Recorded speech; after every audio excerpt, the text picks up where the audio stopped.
Hello and good evening, everyone. Welcome to this week's new Primetime Gaming with Mr. Boomstick and Friends. And as you can see, folks, there are literally so many people on the panel that I'm not going to have gameplay in the background because you want to see who's talking. And my God, this might be the biggest panel I have ever put together. And we're going to start with our very special guests first. And of course, we're going to start with Lord Cognito. Now, this is a gentleman that not only is my brother from another, he is someone that I look up to, had a chance to work together, had a chance to go to E3 together, and here he is to talk about everything that went down on this week's biggest news. And of course, that was the Xbox Bethesda showcase, the ninja himself. Lord Cognito, what's going on, brother? Boom. What's going on, man? I'm on prime time. I'm ready. Lots to talk about. Great panel. We got Dealer Gaming in here. We got Everborn, Asante, Mag, Cyber. Yo, we lit right now. Is that 4Day too? Is that the legend? that is definitely the legend. Listen, thank you so much for being here, brother. Cannot wait to hear what you have to say. And of course, this is someone that I don't really think needs an introduction because, quite frankly, his content is awesome. It's raw. It's fantastic. The voice of RDX, Dealer Gaming. Welcome to the program, brother. Thanks for joining us. Man, I came in here, it's a Monday, Mondays, right? I'm like trying to find a reason to live right now, and I get in here and I got three, four guys in here that just got me all pumped up and psyched up again because I expended all my energy. I pulled a Tim Dog at E3, and I expended all my energy because everything was so amazing yesterday. And now I come in here and these guys got me psyched back up. This community is fantastic. So again, love everybody here, and we should have a great show today, Mr. Boomstick. If you haven't, hit the like button, subscribe, all that good stuff. Well, definitely appreciate that, Dealer. And yes, it's great to have you a part of today's show. It's going to be an absolute blast, and I cannot wait to hear what everyone has to say. Next up, now, you know this gentleman. He actually helped me launch this channel, this particular show on the channel, and he's back to talk about E3 Gaming Forte. What's up, dude? Yo, man. First of all, shout out to the panel. Shout out to the homies. Shout out to everybody that kept this show grinding every week on Mondays. Shout out to you with the new graphics, bro. Like I come back and we got new graphics and everything. Look what he did with the place. Yeah, we the place all lit up. We got the neon lights coming from the sky. That's what I'm talking about. And shout out to the homeboy KSIT. Congratulations on joining the podcast, brother. First of all, shout out to you for diffusing me from murdering my co-host earlier today.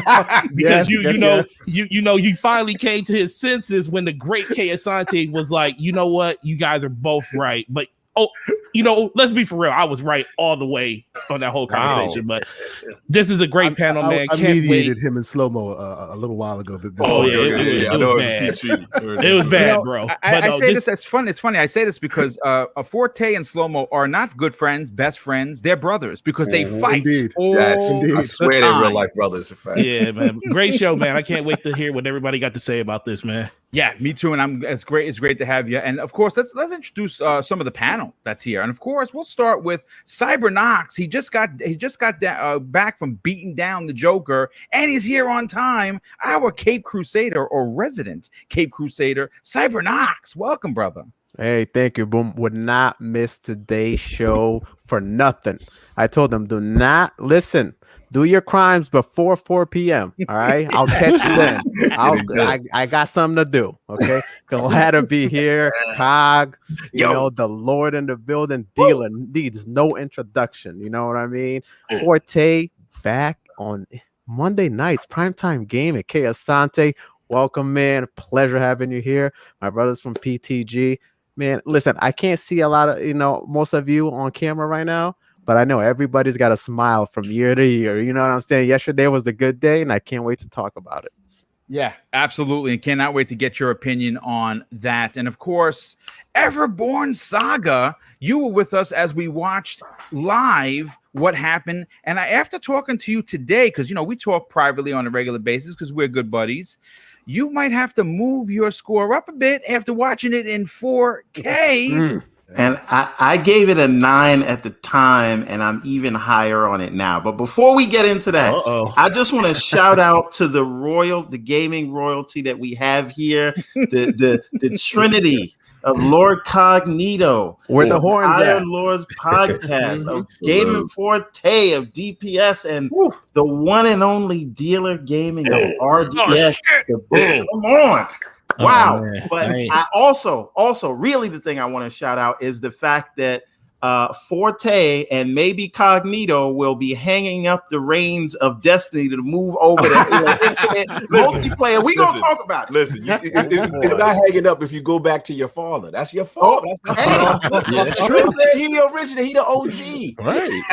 You just had stepchild on the side. That's all. We just a lot of prodigal sons in this. There is a lot of prodigal sons here. That's why. Please, Daddy, open the door. It's a big family affair on this show. All I see is that big old family affair on this show. All I see is that Dave Chappelle scare where he's like, Rick James, like, bring it to me, babe. You know, he's coming, Rick, calling you back. That's it. Oh yeah. Well, listen, thank you so much for being here, Everborn. Of course, last and no way least, the loudest man, all the way from the Canadian border. Please welcome the middle-aged gamer guy. Yes, well, good evening, everybody. Good evening, chat panel. And of course, to our esteemed guests, look what we got tonight. We got Forte back here on Monday nights. We've got Introducing. We've got Cognito in the house tonight.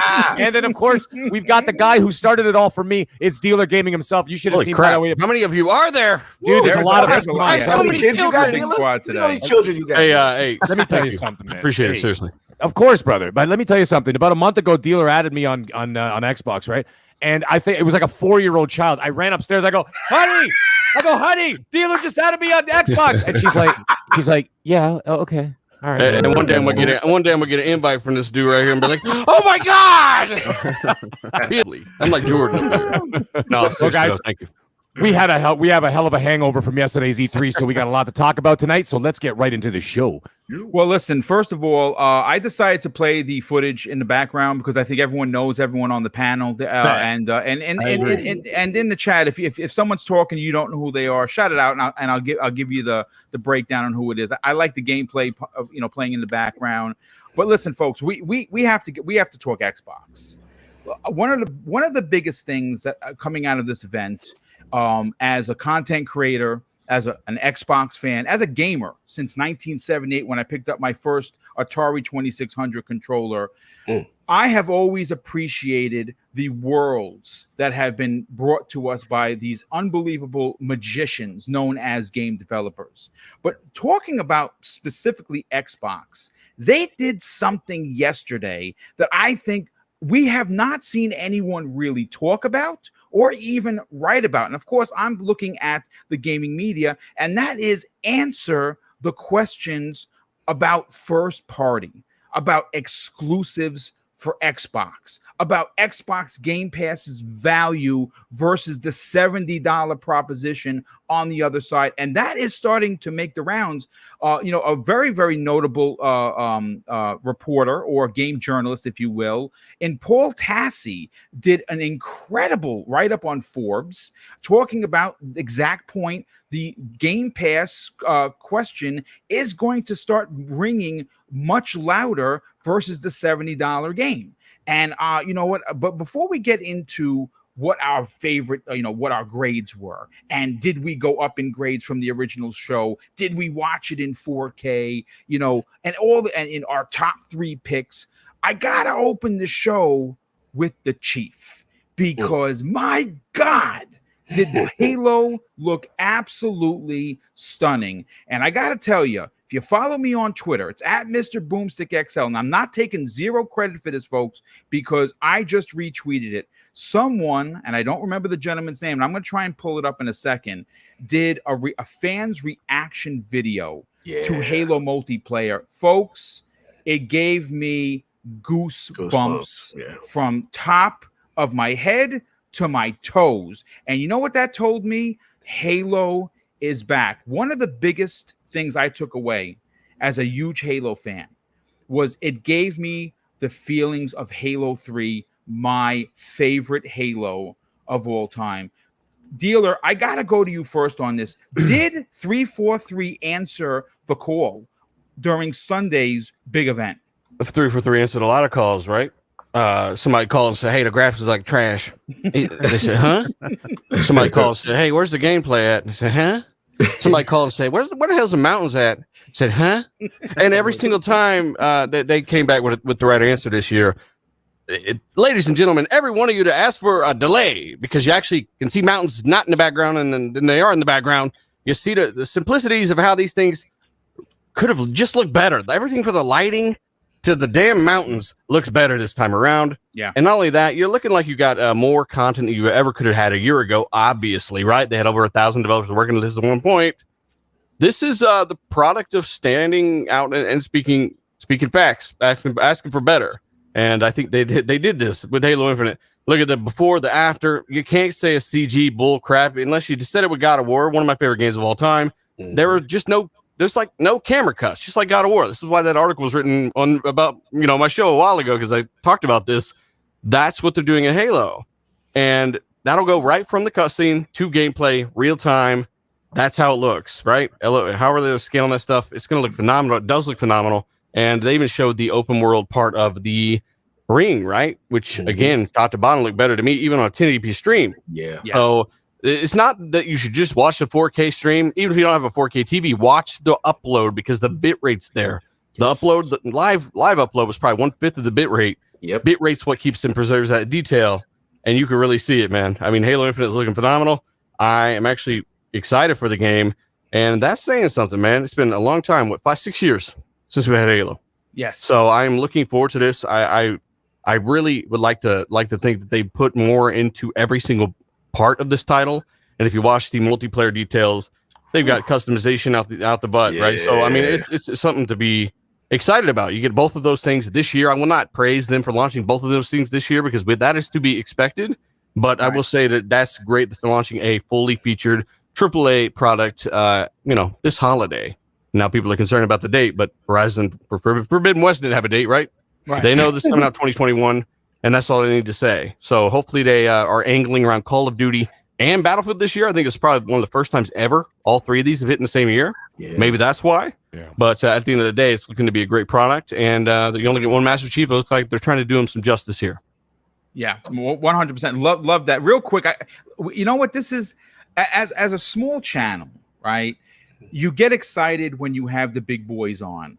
But what I'm looking at the chat right now, and literally I had to do a double take because first of all, Paris Lily, the legend, the legend. Now this is someone that I absolutely respect beyond words because I found them when I fell out of love with like the IGNs, and I'm talking about Gamer Tag Radio. I absolutely loved what him and Danny brought to the table, and obviously I watch him every week, because he's a part of Kinda Funny, and on Thursday he is doing a big like extra show for Xbox. I mean, dude, thank you so much for being here. But we also have someone else in here, Chris Grinnell, in the chat, who was with us a couple of weeks ago. Chris, thank you so much for joining us, brother. It is an honor to have you here, and we definitely got to get you back on for sure. But Cognito, let's talk Halo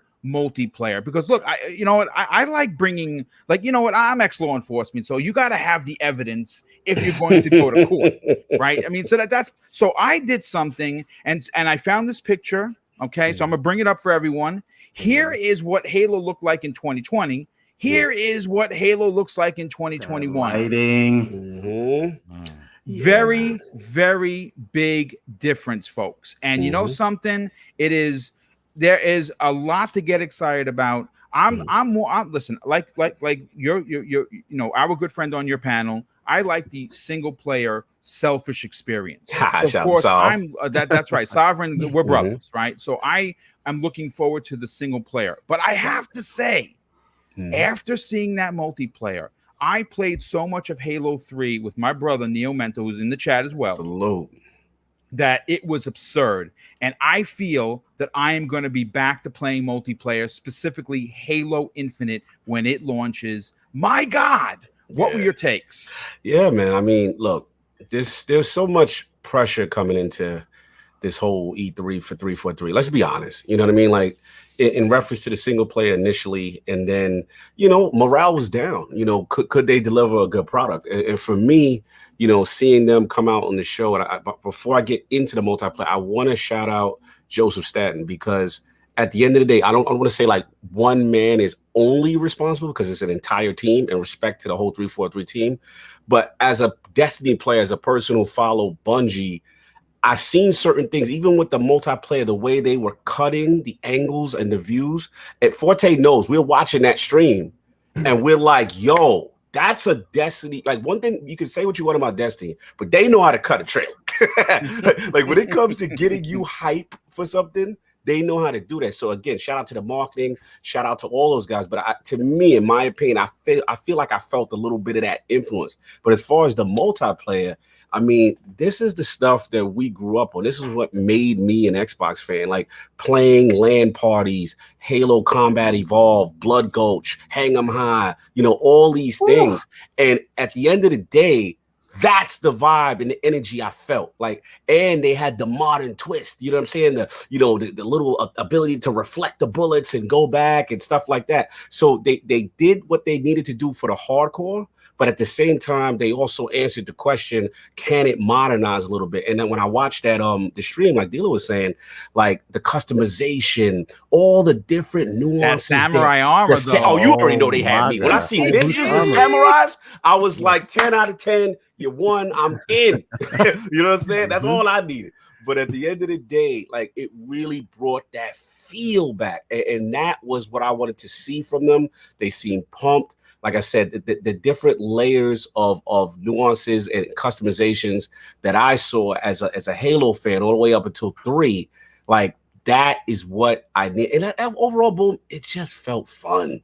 It felt like, yo, big team battle is back. All the different maps are back. I mean, as far as like with a new twist and stuff like that, it looks good. It looks good. They definitely, I will say, I don't want to get gas yet because they got to release.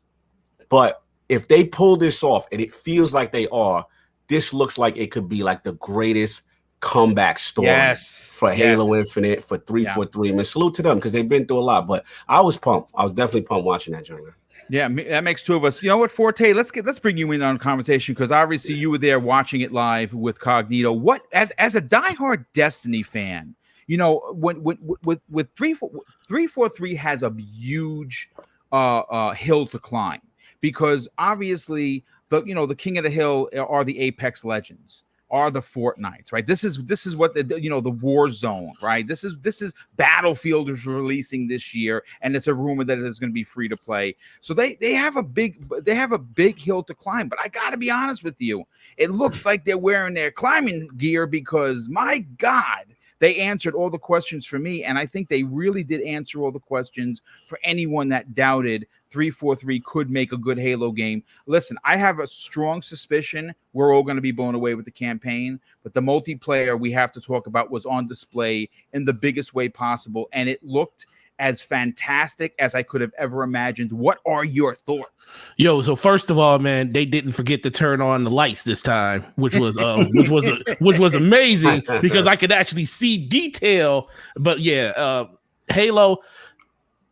The first thing I said is they needed to address the elephant in the room when it came to some of the stuff that they showed last year, which I think they did. And honestly, by them doing that, it made the multiplayer stick more for me in general, because I went into the multiplayer reveal already with my heartstrings being tugged in different directions because of the way they went out and demonstrated the way that the conversation is going to kind of flow with the multiplayer. I mean, the single player. So, of course, we're going to see more on that later. We really don't know exactly how that's going to pan itself out, but they gained confidence back in me, because I felt like, everybody knows how I really feel about 343 in general, is like they are a really great development studio that just needed more guidance. And I think having Staten come in there really helped steady the ship. And like Kaito said, as soon as not even within the first 20 seconds seeing this trailer, I was like, yo, why do I feel like this is a Bungie video? Why do I feel like this is straight out of the playbook of how you actually demonstrate the way multiplayer should be experienced for the first time for most people. Finding out that the grappling hook is a pickup in the multiplayer. Everybody doesn't have it, so it really changes the dynamic of the gameplay. I'm all about competitiveness, and that was something that I was really, really seeing. And then if you're that type of person that just likes to have fun, which Halo was all about fun, there's a lot of different ways that you can have fun in this game. So multiplayer, man, just in general, I think they blew it out of the water when it came to that. And anybody that thought that this was something that isn't for them, guess what? Especially the multiplayer, it's free for you. And they're giving you all this value for free. And so anybody that gets into it, they can actually give it a try and let the gameplay and the experiences that Halo always brung us for the last 20 years. Let that be your guiding light into the next generation, because Halo's here to stay, and they proved it to me with that multiplayer reveal. Yeah, 100%. Let's get Kay Asante joining us. This is his first show as a permanent member of Primetime Gaming. Kay Asante, what do you got to say on what they showed at E3? Yeah, specifically for the Halo multiplayer, that's where they really needed to answer some questions. And for me, I completely agree with the rest of the panel. They have answered those questions. I honestly think 343 gets beaten up quite often. I'm a unapologetic Halo stan. I think I've said that on the show before. I've been trying to get every Halo campaign achievement. I've been working on it for years. I play that game all the time. A lot of people have problems with 343's versions of Halo. Yes, many of the problems folks have are valid. Somebody has a problem with the story, somebody has a problem with the multiplayer, depending on which version. They brought their game this time around. They really want to own that IP and say, yeah, this is not Bungie's IP anymore. Yes, that was there at a time, but this is ours now. And in order to do that, they need to represent the game their way and do it better. And honestly, I think they really nailed it this time around. I know folks are real big on the Hayabusa armor. That thing was featured in Halo 3. Yeah, 3. Yeah, that was it certainly was. They don't do a good enough job showing all the cool stuff they've got. That's been in there since Halo 3. Yes. And this time they put it front and center. Days. Yeah. There you go.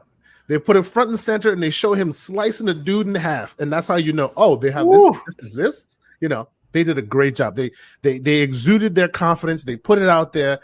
Folks are complaining that there was no actual gameplay. There were cutscenes you can see that a little bit of the grapple shot here and there. You could see there was gameplay before it went to a cutscene. They don't need to go that far. They don't need to do that much, especially when you see it in 4K. Everyone said it right now. PSA, anyone watching here, if you have not seen that whole show in 4K, you have not seen that show. Yeah. Go right now after the show and go watch it in 4K. Like Dealer said, even if you don't have a 4K screen, the bitrate is what matters. It fills in the gaps, man. Then you see the clarity of what they were trying to show you. And yeah, I'm more than pleased with what they had to show. No, I challenge someone besides the whole idea of, we wanted to see more gameplay. I hear you. I challenge someone to give me that same energy, if you will, as they did last time around. Yeah, it's a strong point, dude. Can't argue that at all. Real quick, let me catch up some of these super chats. Chaos Mite drops a $5 super chat and says, good group of people, hit that like button. Yes, indeed, folks. Please hit the like button. It helps. Gerald Mack drops a $5 super chat and says, shout out to the panel and the esteemed panel, Lord Cognito. All hail that ILP, my guy, Everborn Saga, Kay Asante All-Star panel. Thank you, Gerald Mack. Doffican89 drops a $2 super chat and says, Xbox did it, guys. Yes, they did. Eagles fan 76 drops a $5 super chat. And shout out to the Xbox podcasting family. The best no egos in gaming. Man, you guys made it hard for me yesterday catching all of your reactions. Thank you so much for that, brother. Definitely appreciate it. 108 Dragons TV drops a $5 super chat and says, what's good, Boom? Can't stay because y'all already know it's the biggest week, but I have to send out that support. Great show. Enjoy, fellas. Well, thank you so much for being here. Wild Bates drops a $10 super chat and says, Boom, amazing group of guys on your panel tonight. Xbox's show was great. What do you guys think of the Forza Horizon 5 being in set in Mexico? I think that's dope. That's a great location. Talk about that. Also, will Sony have another state of play soon? I'd like to see God of War. Yeah, I listen. I don't know what they're going to do because they're not talking. And I think that they've, we're playing the Ratchet and Clank, which is amazing. They've already kind of shot their load, so to speak, with Horizon, which looked, oh my God, unbelievable. Mm-hmm. I don't know what else they have left in the chamber, to be honest with you, but it's Sony, so expect something. That's what I say. Gerald Mack drops an additional $5 chance. Shout out to the gaming panel, Pantheon Boomstick, and your esteemed panel. Wouldn't have missed this show for the world. Appreciate it. Well, we appreciate you. And Davikin89 drops another $2 super chat and says, wow, man, LAN parties, that was a special era. And Dan Lazaro drops a $5 super chat and says, as someone who isn't really a Halo fan or a racing fan, both games got me extremely excited to play them, especially Halo. It just looked fun as hell. Thank you. And so we're all caught up. Let me get Mag into the conversation. Mag, you and I were talking today, as a matter of fact, and we talk on a regular basis, and we check out the family, make sure the family is doing well, and we just shoot the shit about everything. How did the 4K visuals of Halo Infinite multiplayer do it for you? Or is Halo back? Yeah, well, yeah, Halo is definitely back, and well, you know what the thing is, for some people in the community, never really left. However, before I get into all this, I did want to say that you said that Paris was in the chat. Paris, if you're still in the chat, that night you went out for dinner with Phil Spencer, I'm not hating on you. I was waiting for 2 hours for one of you clowns to call me. I ended up eating a sandwich. Thanks a lot for the invite. Anyways, in all seriousness, I didn't even watch a reaction video like you were talking about earlier. Boom, someone had posted it. You know what the only reaction you needed to watch? You needed to watch the Iron Lords yesterday react. It was the greatest reaction video I think I've ever seen in my entire life. I think between King David and Cog's voices went so high during the multiplayer, my cat left the room. I apologize. Oh, dude, I didn't even think King David's voice could get that high. It was unbelievable. I'm like, what the hell happened? Did you just suck on helium? Because I mean, it was so exciting, especially when those the samurai guy or the ninja samurai guys came out. Oh my God, you guys lost your minds. But anyways, let me get into it. The thing that I saw about Halo yesterday, what I saw from 343 in that show, I saw confidence.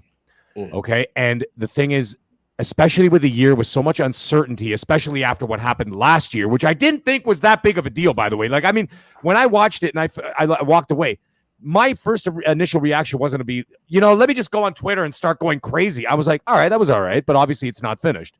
And then I'm glad that they delayed it. That's wonderful. But at the same time, with a year of uncertainty and definitely the scrutiny that they've been facing over the last year under a microscope, imagine the pressure being put on these guys. But you know what ended up happening? They came out strong. Yeah. They came out strong, confident, big smiles, and they look like they're ready. And they're like, here we go, guys. This is what we got going on. Another thing that I saw while watching, obviously the ILP, and then seeing some other people's reactions is excitement. It was something that has been lacking for a long time. Dealer said it himself. Halo, it's been 6 years. Yep. This fall will be 6 years. It was the fall of 2015 when Halo 5 came out. That's a long time, folks. And we're not talking about Halo Wars and all that stuff. I'm talking about a mainline Halo game. So it's been a very long time. So what I saw from the community was a hell of a lot of excitement. My DMs were lighting up like mad last night, all about asking about Halo, talking about Halo, this about. The other thing I saw was potential.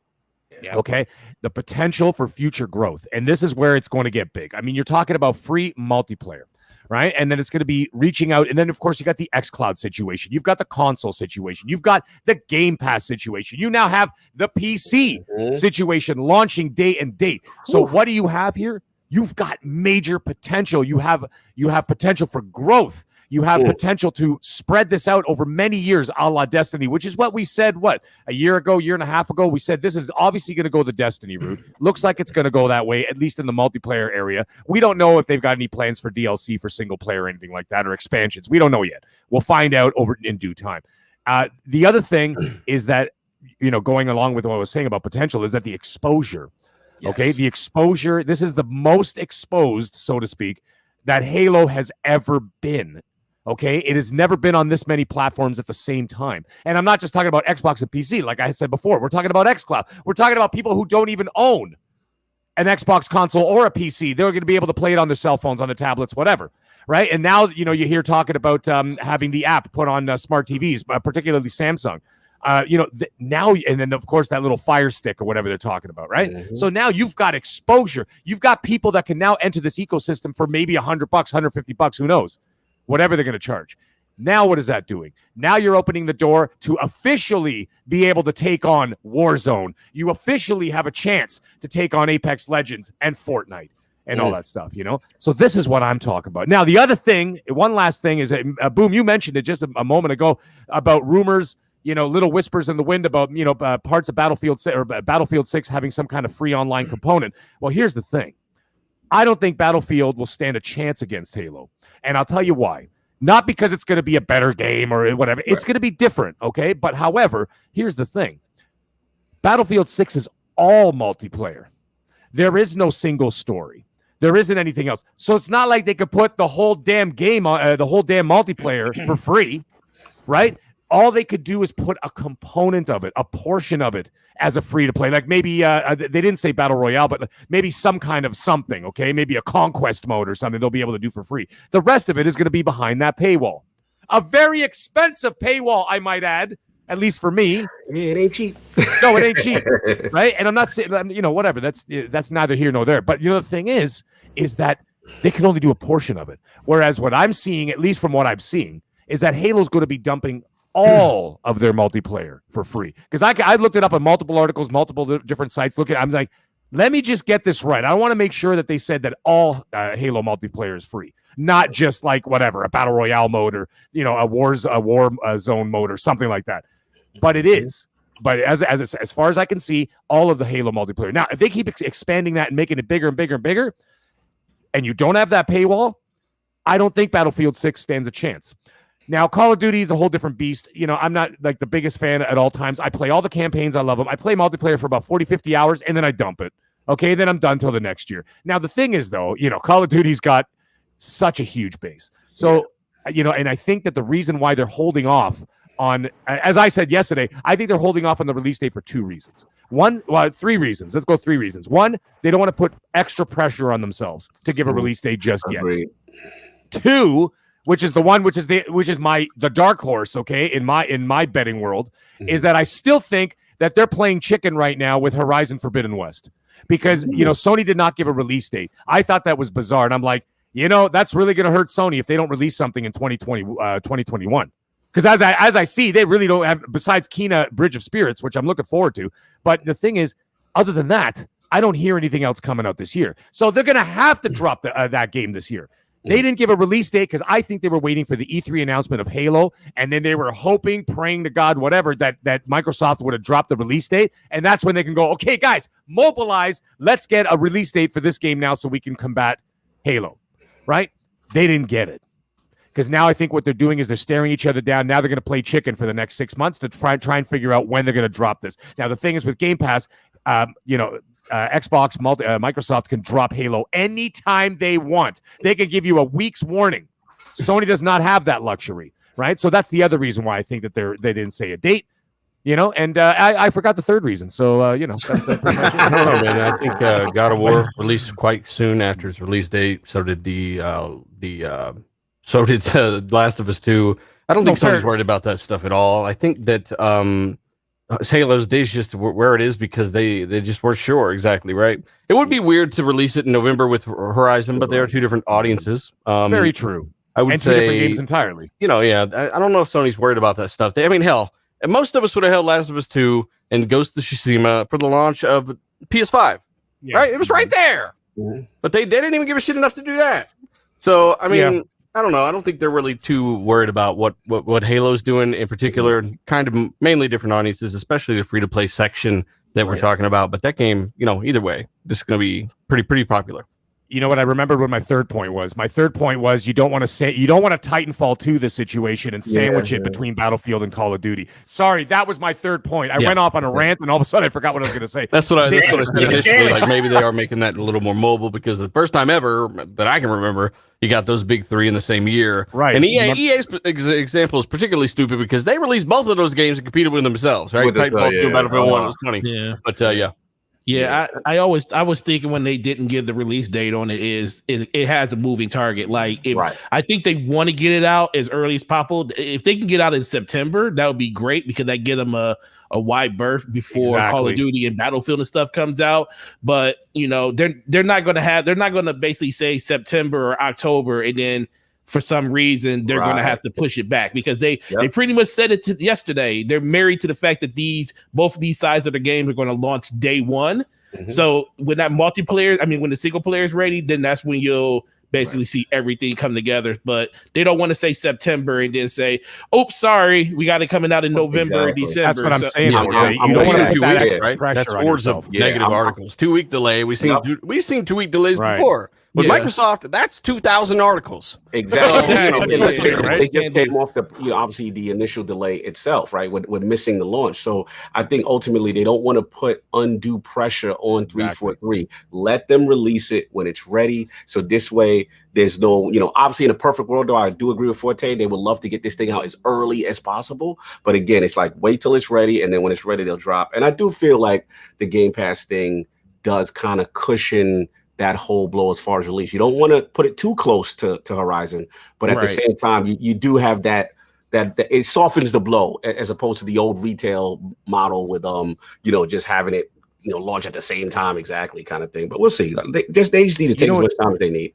Yeah, the thing is, I was actually going to counter Dealer on something when he was saying about the two games like the Horizon Forbidden West and of course Halo being obviously the two different games, two different genres, two different audiences. However, the only thing I am going to disagree in is that I think that what it is that it's not about the actual game itself. I think it's more symbolic, and what I mean by that is that like you've got, Horizon Forbidden West is representing Sony this fall, basically, right? Halo is representing Xbox this fall. So I think from a symbolic point of view, that's what I was trying to get at. I wasn't trying to say that obviously they're competing with each other. What I'm trying to get at is that it's a symbolic move because like you've got the one big title for Xbox, even though Xbox got a ton of stuff coming out, all of it on Game Pass, right? And they've got the marketing deals with everything else. And we still didn't hear anything about Dying Light 2. But the other thing is that, like I said, you've got Halo on one side, you've got Horizon Forbidden West on the other side. And that's going to, even like I said, even though they're completely two separate entities, two separate companies, however, those two are the flagships for this fall. Also ignoring they will be Forza compared Horizon because they are first party versus first party, which is a rare. Exactly. That's what I was getting at. So I believe that absolutely. I think you're right in that way that will be compared, of course. I mean,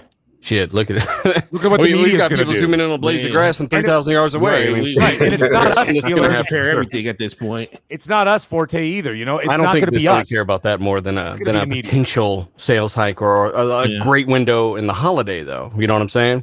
I think the sales, the money is what they care about most, and I think they've shown that by bringing their games to my Xbox.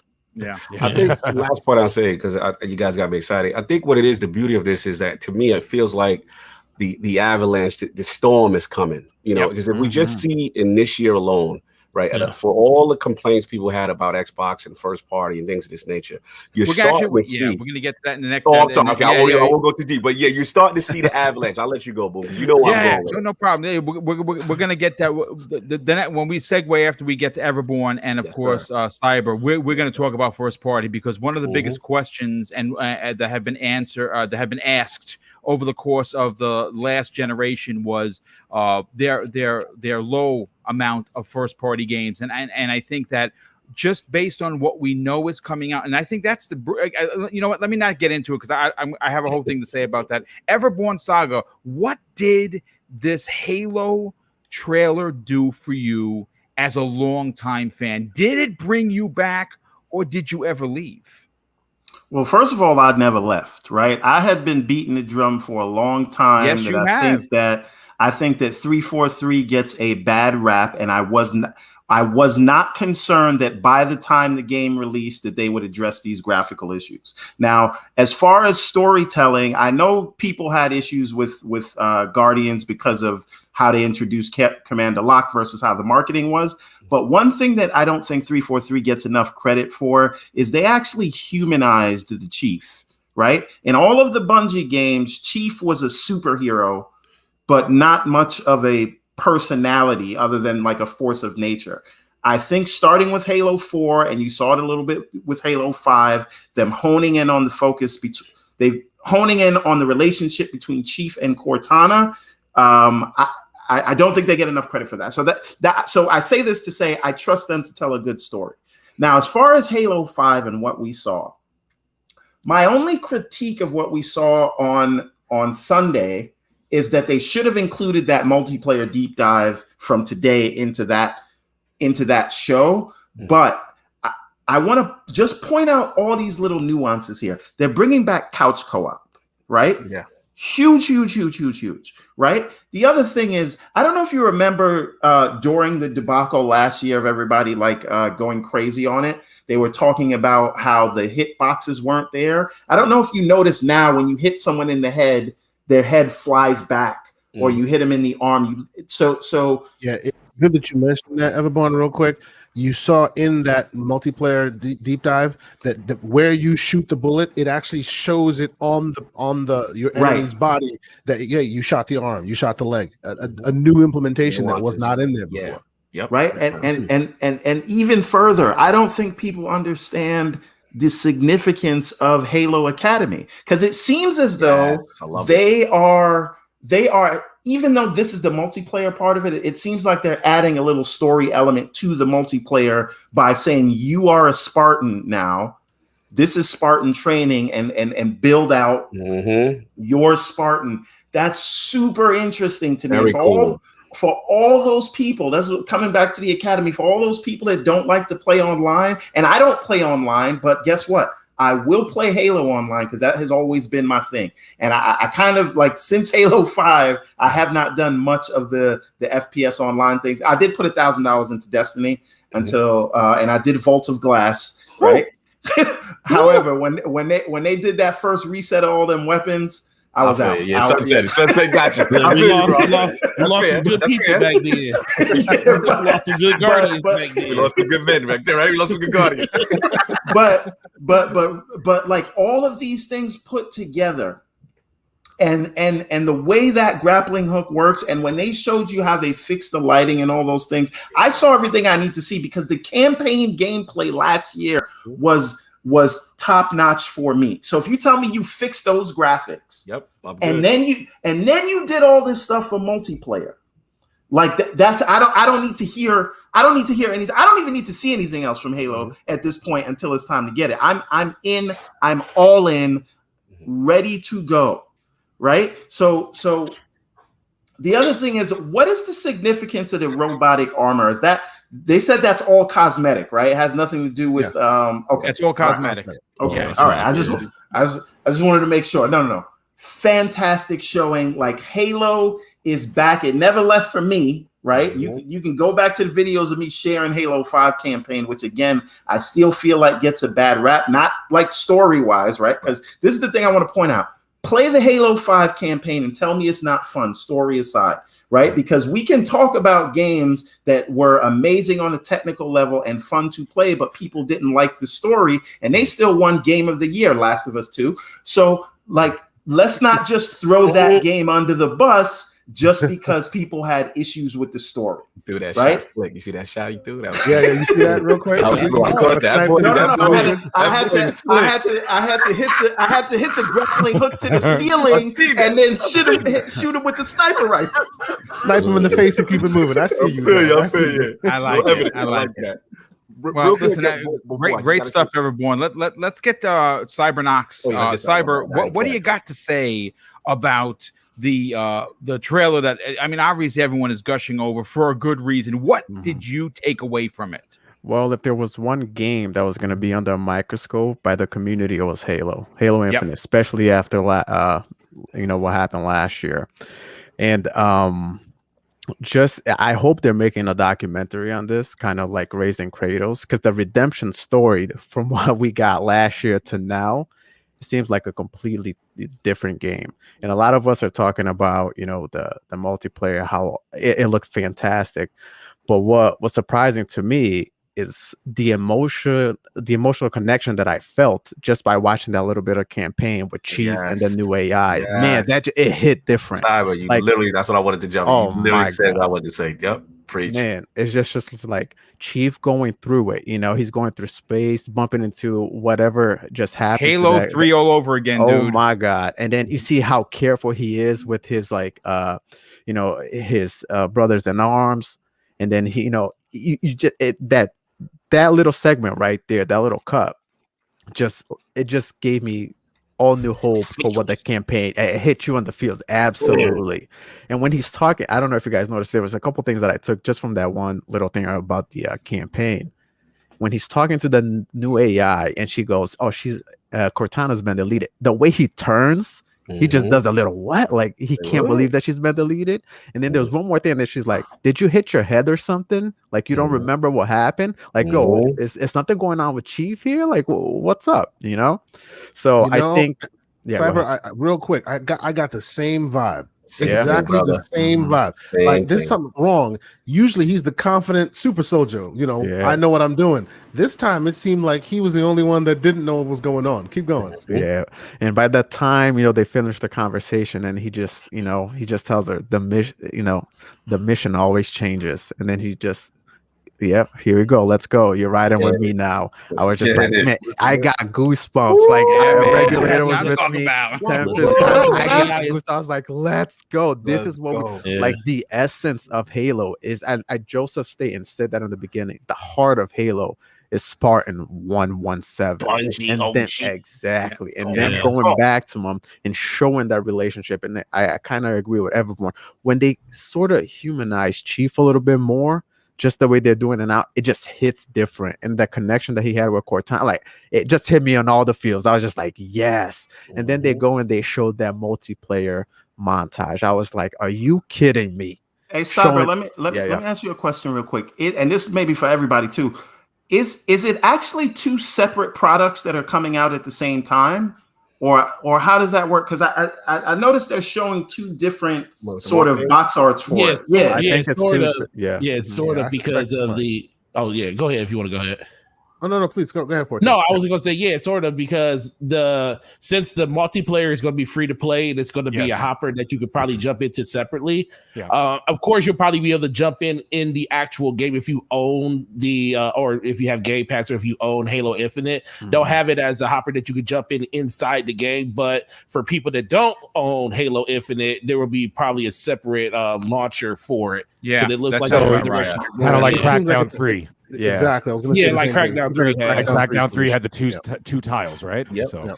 Yeah, I'll just keep it brief on the multiplayer because I love multiplayer, man. I'm on Warzone all the time, and the Battlefield looked fantastic, but this Halo, it just looked amazing. It looked grappling hook is going to be telling a lot of stories, bro. Did everybody catch that little shield that he had on his arm, bouncing the bullet back? Bouncing the projectile back. Come on, like they did. And I've been extremely critical here of Xbox in general, the way they showcase their games. Like I've always said, when it comes to Sony, they know how to showcase their games. They know how to create hype. They know how to give their fan base hope, right?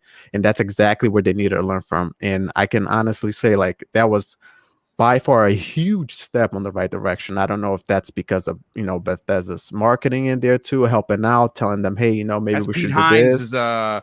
Magic. Or maybe that's just them realizing that they had to change something. I don't know. But multiplayer looked amazing. Like the graphics and anything like that. All of our questions were answered.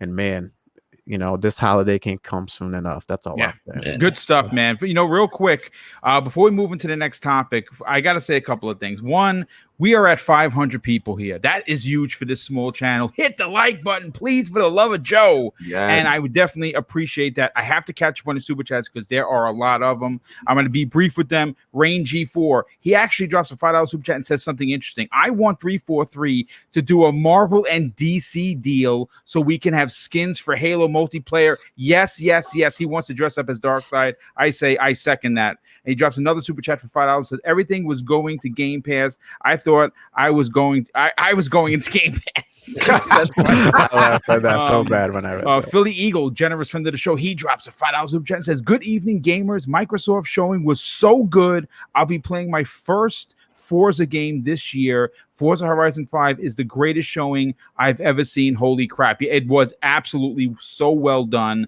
Geezer Prime has become a channel member. Geezer Prime, thank you for that, brother. Definitely appreciate you joining again. Let's see. I got a lot of these. Okay, so Masshole 1977 just $2 super chat and says, rip to Xbox has no games. Indeed. Nightwolf 3186 drops a $5 super chat and says, great panel tonight, Boom. Don't forget, folks, according to what I sent out earlier tonight, Starfield still may come to PlayStation 5. Yeah, I love it. Gerald Mack drops a $5 super chat and says, hashtag stop the console war. No, it's never going to stop. People are just knuckleheads. Nightwolf drops another $5 super chat and says, the personalization and customization of Halo looks amazing. I don't play a lot of Halo multiplayer, but I'll be on day one.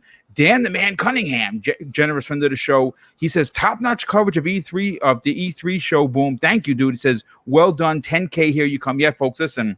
Ooh. I'm 1,500 away from 10,000 subs, and listen. I've done it in what people consider to be record time. I've only been doing live content for under 3 years. I've only been doing YouTube for 3.5 years, and to get that many people to sub the channel is crazy. And I want to thank everybody for that. So if you're new, please consider subscribing. Gotham Guy drops a $10 super chat, says, hello, Boom, and the all-star panel you've assembled here tonight. So proud of the job Microsoft did. Love the visual improvements of Halo's campaign. Can't wait to play the final version. It feels so good for people to be excited about Halo right now. Isn't it nice and refreshing instead of fighting and crying? Yeah, bro. Yeah, I just want to say one thing, Boom, because I know more, but I had to say it because Cyber got the feels going. Let's go. You know what I'm saying? You know what it was? I was trying to figure out why I felt emotionally about the single player portion. I know people wanted to see more of it, but I'm like Santi, I'm like Everborn. I already knew what I was getting into, and I liked the last time they showed the Me too. Despite the technical issue. So I was already in. But I think what it was for me, and this is no disrespect to the initial person who's with Chief, but I was kind of getting like a buddy cop vibe at first. Yes. And I really wasn't feeling that, right? So when I saw this one, it took it back to the essence of why I loved Halo, which is that relationship evolved with Cortana, and then finding out, and like I was talking about, hey, what do you mean? Oh, she's deleted? Like, who deleted her? So it's like this whole thing, and that was the reason why I love that relationship with him and the AI. And I'm not saying that the guy that was in the ship with him that brought him out of stasis is gone, but I think this focus I really enjoyed more and made me connect more with the narrative. Well, I think he's still there. He's still there. Yeah, he's definitely going to be there. But what they did, Cog, was bring us back to OG Halo. Yeah. That's what I'm talking about. I just think his personality was a little too much. It was too much for me. A little too much for like the Chief. I know they wanted a balance, but I think his was a little too much. So I think he did a little bit of a voiceover. He was talking to Chief, but I think just the way they did this trailer, I hope maybe they can tone him down a little bit. But that's just my personal opinion. Well, we'll see. I mean, only time is going to sell. I'll catch up with the other super chats momentarily, but I gotta get to the next topic, man. We're almost an hour in. It feels like we just started. Listen, Dealer, I got to go to you first. You have one of the most popular Xbox podcasts on YouTube. There's just no denying how incredibly popular the work that you guys do. Your panel is just packed with superstars, and you have been very critical over the years, like all of us, when it comes to first party. And what I find so interesting about this particular E3 Dealer is we didn't see Indiana Jones, Fable, Perfect Dark, Avowed, Compulsion's Game, or even anything with Gear 6, but they still showed us so much new IP, especially from the Bethesda side, and they answered the question of exclusivity. How impressed were you personally, and did it do it for you with first party? Look, I don't know why a lot of people expect to see or think that Avowed was anywhere near being done, or we knew Hellblade was pushed back, and that was the one I originally was thinking, man, we should see something this year, right? I mean, we saw it in 2019. Hellblade, holy crap, I forgot that. Hellblade's a big one for a lot of people, but at the same time, I just personally, I didn't expect a lot of things, and before we kind of knew, right? So that kind of, I guess, dampens some things. But most people, even if you thought some of those things would be there, I mean, all of the talk about the mark of the return of third parties at Xbox's E3 is bigger than what a lot of people think as well. Battlefield is an example. Stalker 2, that game looks absolutely incredible. And apparently that is a part of a team that has already been around from the Metro team, right? So those guys have split off and apparently done something. I could be wrong there, but it looks very similar, but better, which is crazy if you think about it. So I just got enough of the first party. I got Horizon 5, which actually re-energized me about the franchise. Even though I'm more of a motorsport guy, I kind of wanted to change it up a little bit, but I understand why in the technical side of things. I would say that this year, because of those two, Halo and Forza Horizon alone, along with the deals they've done, right? If you don't want to include those deals, like you mentioned, Kenya or whatever that game's called, Kina, and of course they had Blue Point's Demon Souls, which again, that was one of their biggest titles at launch. These deals, people definitely take into account, and Stalker 2 is a part of that deal, right? That's one of their deals. I think they've done a subpar job with the deals up to this point, and I think Stalker 2 is heading right direction. Put some more money down and pay these teams if you've got to while you get your stuff ready. We knew that's what was happening, and I can't say that I'm disappointed, man. The pacing of the show was absolutely insane. They said 30 games, it felt like 300. They showed Flight Simulator finally coming to console, which they needed to speak on. I think they should do that definitely more faster, get to it faster, let fans know faster. They're the ones that are pushing the product, right? And that game looks insane. It's the only 30 FPS game there I saw, and we know that game can't run 60 FPS on the ground on any PC out there today, really. CPU bottleneck is so crazy. That game, that's the first real next generation game. So Flight Simulator is going to look insane. But yeah, all in all, man, I would say that Halo blew me away. Just the way they presented that, right? They seem to be getting better at this stuff. So it obviously isn't held back by cross-generation support. It's not how shit works. And they just needed some more time, right? And then combined with Forza, all the third parties there, Stalker 2, Battlefield, like just seeing these things makes your show better. And it doesn't need to be an exclusive even to do that, right? Battlefield made that show better. Did it or did it not? Yeah, it sure did. I think that all adds up to a 9.2 for me. And I think that the exclusivity stuff, like you said, I mean, how obvious was this, right? Well, I spent $7.5 billion. I'm going to give all my games away. I'm not sure. They're going to use this to lure you into their ecosystem, right? Yeah, recoup.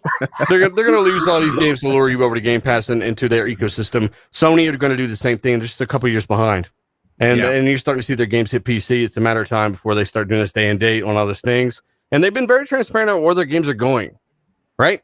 So that's very important to me. I don't think that people should defend companies that lie to you and try to cross you up and try to mislead you where Spider-Man's going, right?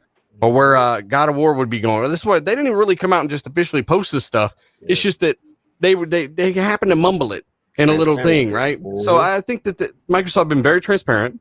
I think that they may talk about how some of their games are cross-gen more than what people know now. And I think that that's not a bad thing. I think if I see people going off about cross-gen again, knowing that x86 is the first time ever console to console and how things work there, people just got to understand these things. Halo's proof of that, right? So just keep fucking God of War just got what is it? Godfall just got it confirmed for PS4. Remember that? It was too. I wouldn't allow it to work on that old shit. You know what I'm saying? So developers, hey, I don't care if a developer told you Godfall couldn't work on an Xbox or he didn't know if it was good enough. It's working on the PS4. So developer, not a developer, just give it time, and that stuff comes out in the wash. And be excited because we got a ton of games to play. 2 big games this year, so that's what I'm excited about. Yeah, and you know what's funny? I still think Wolfenstein is going to be one of those games that they show at the Game Awards or even at the XO, which they're going to be doing. I still think that is coming this year. I mean, they've been working on that the longest of all the Wolfensteins, and that could easily have replaced Starfield that was expected to launch this year. There is just so much gaming. It's unbelievable. Cognito, I gotta go to you because you're obviously a host of the Iron Lords podcast. One of my personal favorite shows to listen to, along with Dealer and along with several other people that again, as a content creator, I love hearing you guys talk, and I tune in every week to RDX and of course to Iron Lords. You have been very critical openly about the first party situation, and they answered that call in spades. Like I said, we're talking about everything that they showed, and even the one more. You know what I'm saying? We got one more thing. People were like, well, it wasn't really for me. It was for me because it's a single player or 4-player co-op game against vampires, and it looks like you have supernatural powers. Yes, yes, and yes, because it's by the Austin team from Bethesda. Yes, I will definitely jump on that. But think about this. We didn't see Hellblade 2. Indiana Jones, Fable, Perfect Dark, Motorsport, Avowed, Compulsion's Game, Gear 6, or even Everwild, and we still were treated to a first-party onslaught. Yeah. Look, obviously I've been very critical. My whole thing is they are sitting on the chips. They have the chips, and like we said earlier, like you feel the deluge about to happen of all these games that we know that they're cooking up. That means flood for anybody who didn't know. Thank you, brother. Thank you. You know what I'm saying? And at the end of the day, man, like it's like my main issue has always been present well. You have the guns, you know what I'm saying? You have the bullets in the chamber. Just present well. And this was the first show. I have to admit, I think 2018 is still my all-time favorite from them. But this show was right up there and by far had the best pacing. Like this was like getting into the games, showing you the first party for the most part, being very clear from Starfield out the jump, where you're going to find it at, where you're going to play it, dispelling a lot of the narratives, you know what I mean? And then what I like that the team did and what Phil did is he kind of let everybody get their shine. Like Todd got his shine. They brought, you know what I'm saying, the Queen, Sarah. They brought the Queen Sarah out, you know what I'm saying? Let her get her shine. Like everybody had a moment. Pete had a moment. And the other thing I like about it is just like the most diverse game lineup. Like you can't honestly walk away from that show unless if you're a gamer, right? I can understand you can say, hey, I don't like this, I don't like that, right? But if you're a gamer, to me, I challenge you to say that there was not one, at least 2 games that would have piqued your interest, because at the end of the day, they had such a variety of titles, and I think that's what people are understating. Like it's just so cool to see what they were doing. But as far as the first party, yeah, man, like it was very impressive, to see what's coming out this year. Like what Dealer was saying, like you have 2 major titles coming out this year that really showed well. We already talked about Halo, but I gotta put respect on Playground name. I've been a little disrespectful. They did an unbelievable job on showing that game and all the modes, and they kept switching. Bro, they kept going here, go to the jungle, go to the mountains, go to the. When you thought it was a photograph or some video going on, and they was like, hold on, wait a second. Bro, and they kept doing it, and all 3 times, I was like, nah, this time is the one. Evermore, when there was a part where they were showing the mountain in the River Creek. Oh my God, the canyons. Nice photo. Was like, is this a picture? I'm like, where's the car coming from? The car's coming. Where's it coming from? Like, that's a nice photo for running on the Xbox One. I thought a human being was gonna come out and say, this is where we modeled the place after. No, that was the game. They were like, yo, Playground is just stunting right now. Like the level of fidelity. And remember, that's the old Forza tech, right, Dealer? That's not even the new. The new. Yeah, that game runs on Xbox One for 2013. Yeah. Facts, Dealer. Facts. Now, Cyber, I did watch it. And then watch it in 4K. Again, like Dealer said, because you watch the stream live, you're getting that, the pixelization. You're not getting that full, that crisp. And also, it's also 1080p. So it's like when you really watch it back, you're like, wow, this is insane. And just the variety of modes that they add. I mean, the game even got battle royale. It got so much going on with Forza. I've seen people who don't even really rock with Forza games. It's like, yo, I'm in on this one. And for people who don't, Horizon is the perfect entry level for scrubs like me who always crash. I got that rewind button, you know what I'm saying? So I don't got to hit the wall. Nobody got to know about that. This is the team that's making Fable.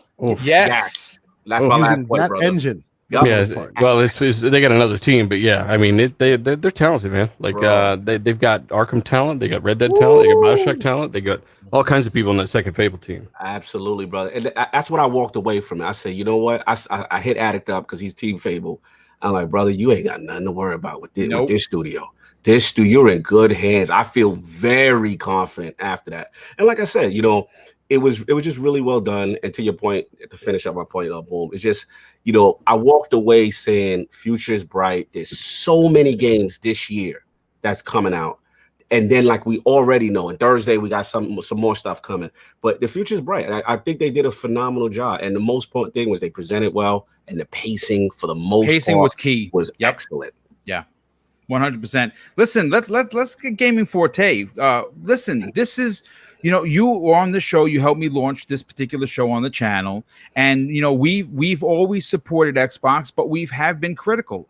And the first party seems like the engine is the 12-cylinder engine is running and it's purring because the onslaught of games they're going to literally be able to put out a major AAA exclusive every quarter, potentially more. How impressed were you on Sunday's show? Yo, so yesterday was the first onslaught when it came to people having to make decisions when it comes to what platforms they want to be able to play on. You know, before it was like kind of like, okay, there's Xbox, there's PlayStation. Well, you know, PlayStation is going to be, you know, dominant. This is the first time that you can actually say like, hold up. If you were like us, you already knew this day was coming. It was just coming down to them actually being able to showcase it. You know, a lot of the conversation came down to, you know, we really can't talk about Bethesda because Bethesda ain't a part of Xbox. So once that veil dropped, then you knew exactly what was going to happen. And then as they were coming out on the stage and they were making it crystal clear for the people that didn't know this a year ago when we've been telling people this, and they still begging for Starfield, that these games were going to be exclusive. And you know, talking about they never go buy Bethesda game again. Never go buy the look. Todd Howard comes out, is exclusive. Shannon, Sarah Bond comes out, it is exclusive. It's just it was like Phil this, Spencer comes out. Yeah, Phil Spencer comes out. It's exclusive. And guess what? We ain't even show. And you know what? And people try to use it as a meme from last year. I mean, from years ago when he was like, you know, I'm excited for the things I didn't even show you today. Guess what? He put on such a great show. He earned the right to say that I showed you all of these things, and guess what? We didn't even show you Fable. We ain't even talk about State of Decay. We're not even talking about the games that's going to launch us into into the stratosphere when it comes to all of these games that you're going to start getting on this system. And guess what? Game Pass is the vehicle that drives all this. And I told people this yesterday. 30 games were shown yesterday, 3 of which you have to pay for basically $180 to $200. You can own every game or at least play every game that they shown at that press conference. Look, the developers, they'll get $1, right? Yeah, or do they agree to an amount in a contract and then they put their stuff in Game Pass, right? So exactly. This show, and I know we're gonna get into our scores later on in the show. Yeah. But this show literally answered every question that I had for Xbox going into this generation. Now, there is still more things to be done. There is still more games to release. And we're not going to stop being critical of Xbox because we want Xbox to be better. Because guess what? If Xbox is better, then it's going to make Sony better. We'll finally probably get something out of Nintendo this year when it comes to the Switch Pro. No, you won't. Everything that we want as gamers is better because Xbox put on a show that people didn't think they had the ability to do. And that's what I'm very proud of. And I'm proud that Xbox Game Studios and Bethesda were able to basically quiet the naysayers. Yeah, 100%. That's a Damn, great you're gonna point. fly an F-16 into an alien ship after this speech. Listen, and we didn't even get into the whole. He's proud of Xbox. Flight Simulator I play it on PC because I have flight stick and everything. When I saw no cap, when I saw the Top Gun Maverick stuff, I almost fainted. I almost fainted. I was like, I can fly jets inside of flight sim. How long have I been saying they should have like a fighter, You've been saying it from the beginning. jet add on to that game so people can fly like that and fly around the world and in storms in those jets? And then they did it. They did it. Everybody thought Tom Cruise was going to be in Starfield. No. Yeah, I don't know if people thought that, but yeah, it was definitely a rumor. No, but like people are saying, like, okay, it's going to run at 30 frames a second. I have a 3080 with an i9 10900 KF and 64 gigs of 3200 megahertz memory. Like, I barely get 60 frames a second on the 3080. So I like 4K 30. I'm cool with on flight. Just put that game on and sit back and relax because that's what that's and that's you what literally it's supposed to jump be. in the airplane and just fly around, and it is the most relaxing thing you will do. And then go to the sound, and shout out to the soundtracks that they use in those videos. Go turn the soundtrack on for all of those flight simulator videos and just fly around, and you time will fly by. Man, if you're stressed out, like that's kind of the move. Yeah, no doubt. Everborn, let's get your opinion on the first party showing. Again, one of the biggest criticisms of Microsoft for last gen has been the lack of. I think that we're coming to a point where they're literally Xbox has too many games. And of course, all of those first party games, day and date and Game Pass, cannot be understated. How did you feel walking away from the first party showing? My God, Boom. Okay, listen, let me tell you something. This year alone, we have every month for the rest of the year, we have a game dropping in Game Pass. And guess what? July is I know it's not first party, but July is the Ascent and Flight Sim. And then August is Psychonauts 2, which I think will be a contender for Game of the Year. I'm calling it now, but you can keep the receipts on that. Then you got again. Whoa! 1 second. Don't forget my baby. 12 minutes in August. Come on now. Whoa. See, there we go. 12 minutes in August, right? September. We got Back for Blood.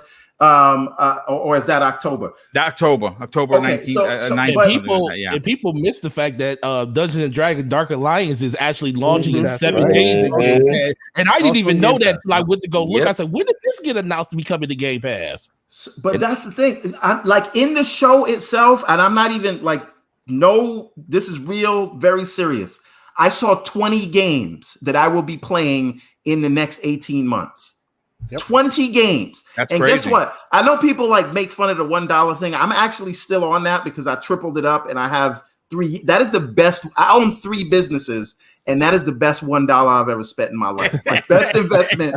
So there's that. But like just first party alone, when we talk, we went on for an hour just about Halo. We just gushed over Horizon. Starfield. I wish that showing that they showed. Did you guys see the Starfield, the Bethesda account? Minute and a half. Yes. Right. Yes. That should have been in there yesterday because I didn't know what it was. I agree. Yesterday, and I was saying that, but adding that.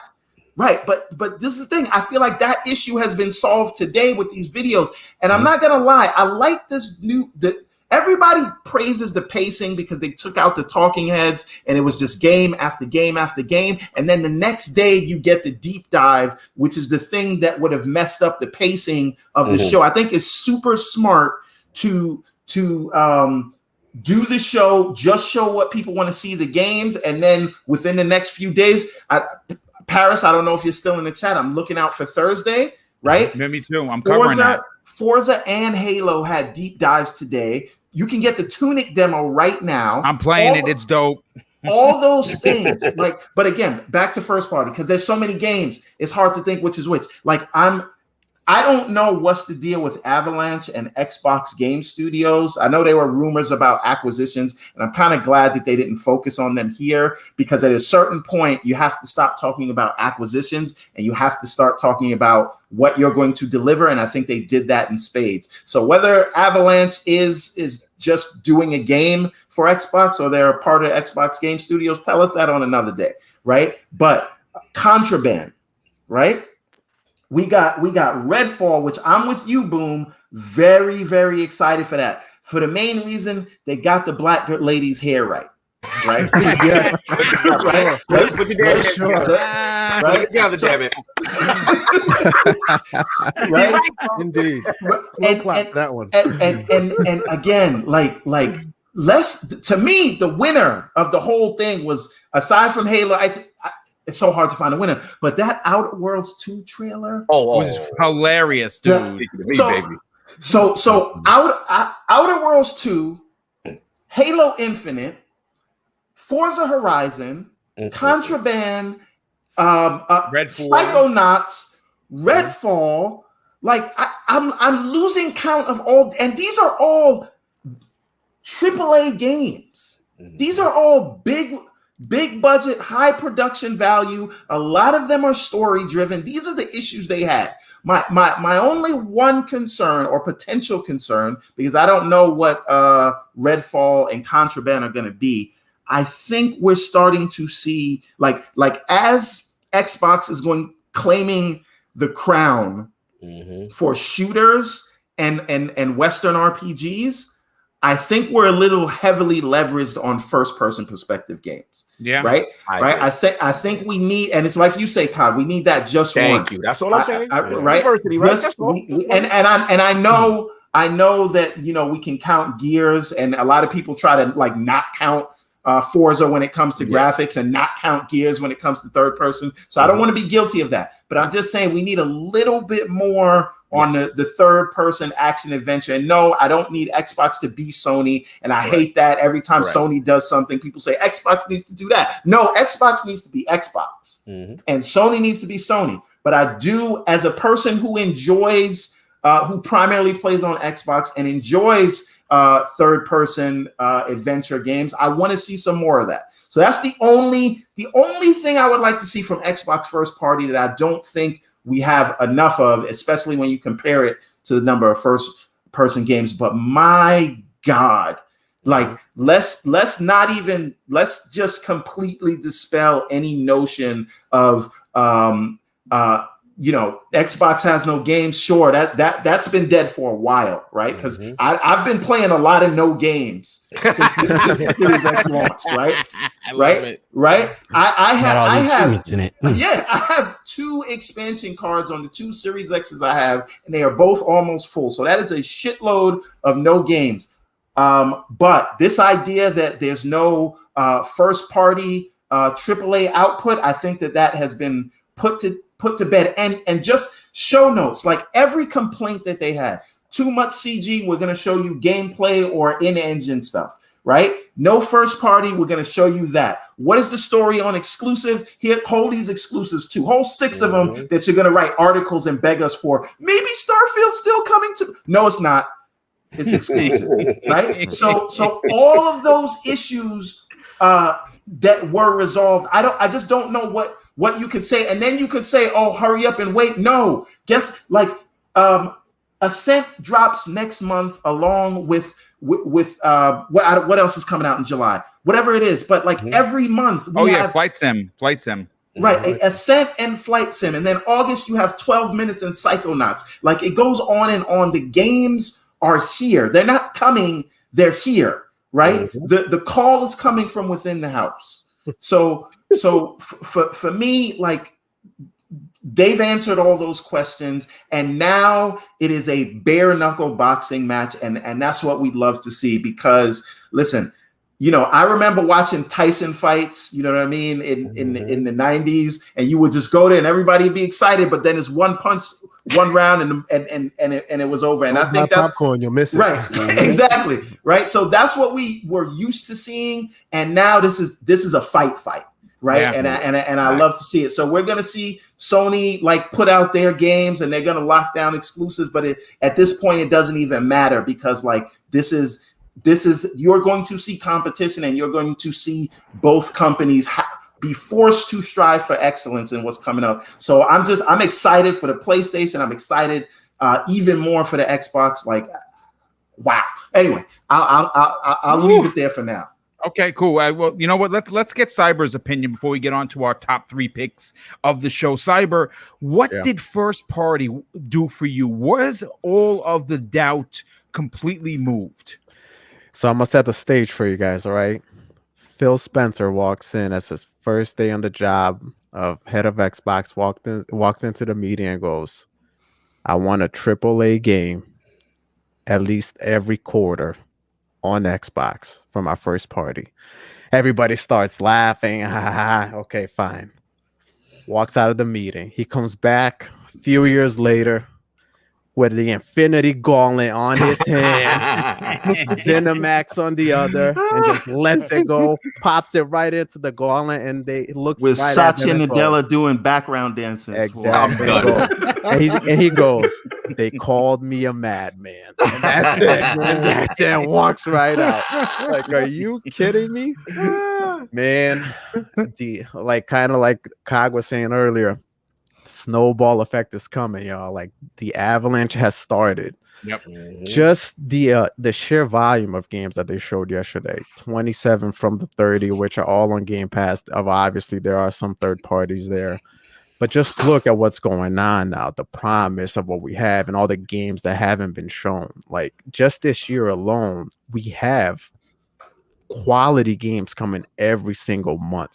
Right now, just because they have announced some of these games, I agree with a lot of some of you are saying, doesn't necessarily mean it's going to be a good game, right? But we have hope now. We have, from the promise of like how well these games are showcasing, we have hope that these future games, these future first party titles, are gonna be great. They just nailed it out of the park, man. Everything from kind of like, Everborn said, Redfall, you had Halo in there, Forza. I mean, come on, man.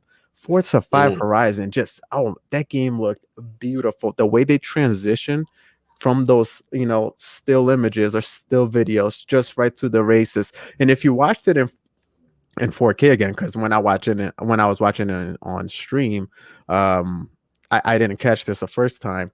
Like, that first section where they got the Jeep and they're going through the jungle, that whole top of the Jeep was like a silver metallic mirror finish. So it was reflecting everything that bouncing off of it, dude. It was crazy. It was showing off ray tracing with that. Hell yeah. I was just like, oh my God. So what does that tell you for Fable? You know what I mean? Kind of like what Cog was saying.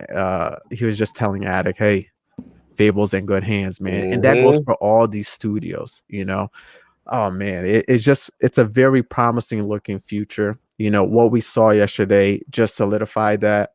The games looked great. They showcased really well. They just hit every single thing that we've been asking for. So I'll keep this short because I know we got a lot to get to. So yeah, man, the future looks very, very promising. Indeed. Asante, let's get your opinion on this, brother. We didn't forget about you. For some reason, I got out of order. I normally do things by order. Asante, for you, again, everyone had some big things to say, but I'm interested to see, for you, was the doubt removed on first party? I don't see how anybody can have any other opinion besides the fact that 100% the doubt was removed. I mean, Everborn has done a good job of mentioning some. I will continue to do the same. And you can even split it between the quote unquote first party, which is the first party, and the second party, which eventually they'll make their way somewhere else. But for now, they're all technically Xbox exclusives for however long, different contracts.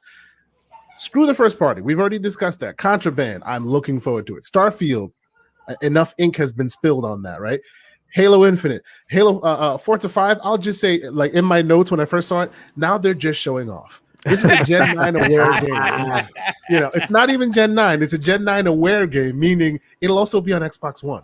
It's also meant for the oldest console. And somehow it is looking better than anything we've seen to date from them, you know. So that tells you what that next one will look like. That's neither here nor there, right? So that's all first party, you know. What do you call it? Outer Worlds 2. That trailer should be nominated for the best trailer of all time. Like it was funny. You know, it was fire from for start to sure, finish. Yeah. But let's go to second party, right? Second party, 12 minutes. We know that. I have the Ascent in here with an asterisk because we've seen it already. Stalker 2 was the most amazing looking thing I have seen in a long time.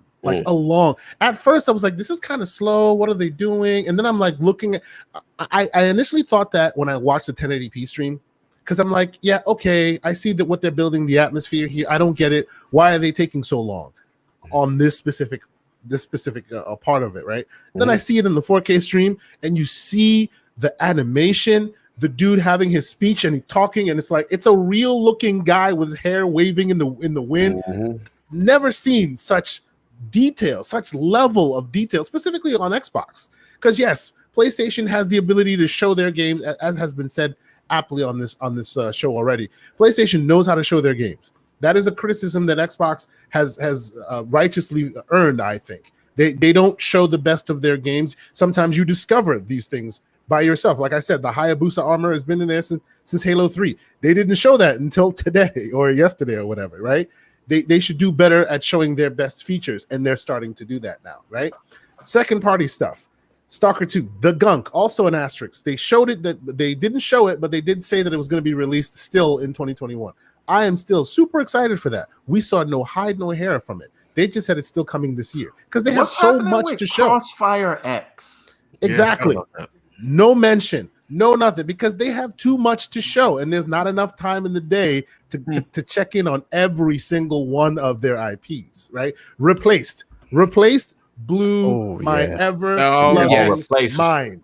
Okay, the first night. I don't know if anybody remembers. I know Boom does. The first night, it was shown off. I don't know how many years ago now. I think it was. It might have been 2019 or 2018. Man, they take this pixel art and they really they're trying to make pixel art they're trying to make a seemingly AAA game with pixel art, right? And clearly the Replaced is evoking the same design decisions. If you guys haven't seen Replaced, if you forgot it, please go check out Replaced and go check out First Night. We thought that game was not going to come back. He recently tweeted yesterday that he's still working on. Yes, yeah, he did. He actually just tweeted something today, I think. Yes, there you go. Yeah, amazing, like graphically outstanding. Somerville. From all I got to do is from the people who made Inside. Let's move on. Yep. Right, from the people who made Inside. That's all you got to say. Shredders. I as soon as I saw that, I'm like, maybe I can finally to Amped. I was about to say maybe I can finally uninstall SSX Tricky from my Series X because I still play that today. I play the OG original Xbox version on the Series X. There's just so many of them, and then there's third party.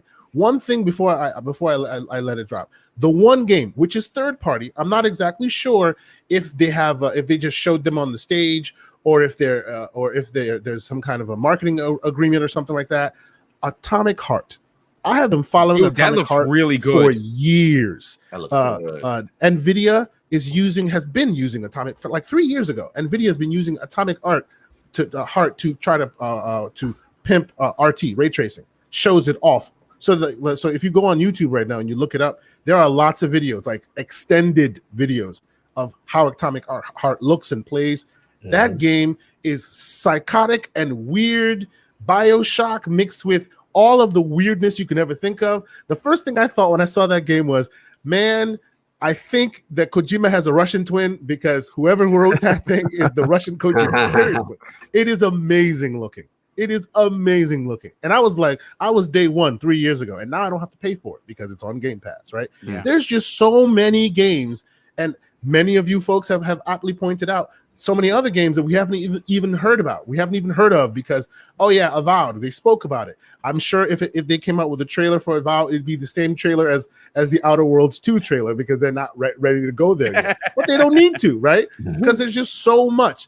I know that some folks have been complaining, first party, how we needed to see more. Have they proven themselves? they don't need to prove themselves. They're no longer playing that game. Yes, they're still at E3, but they're not at that E3. We're here to win E3. They could give. They're there to sell you on Game Pass.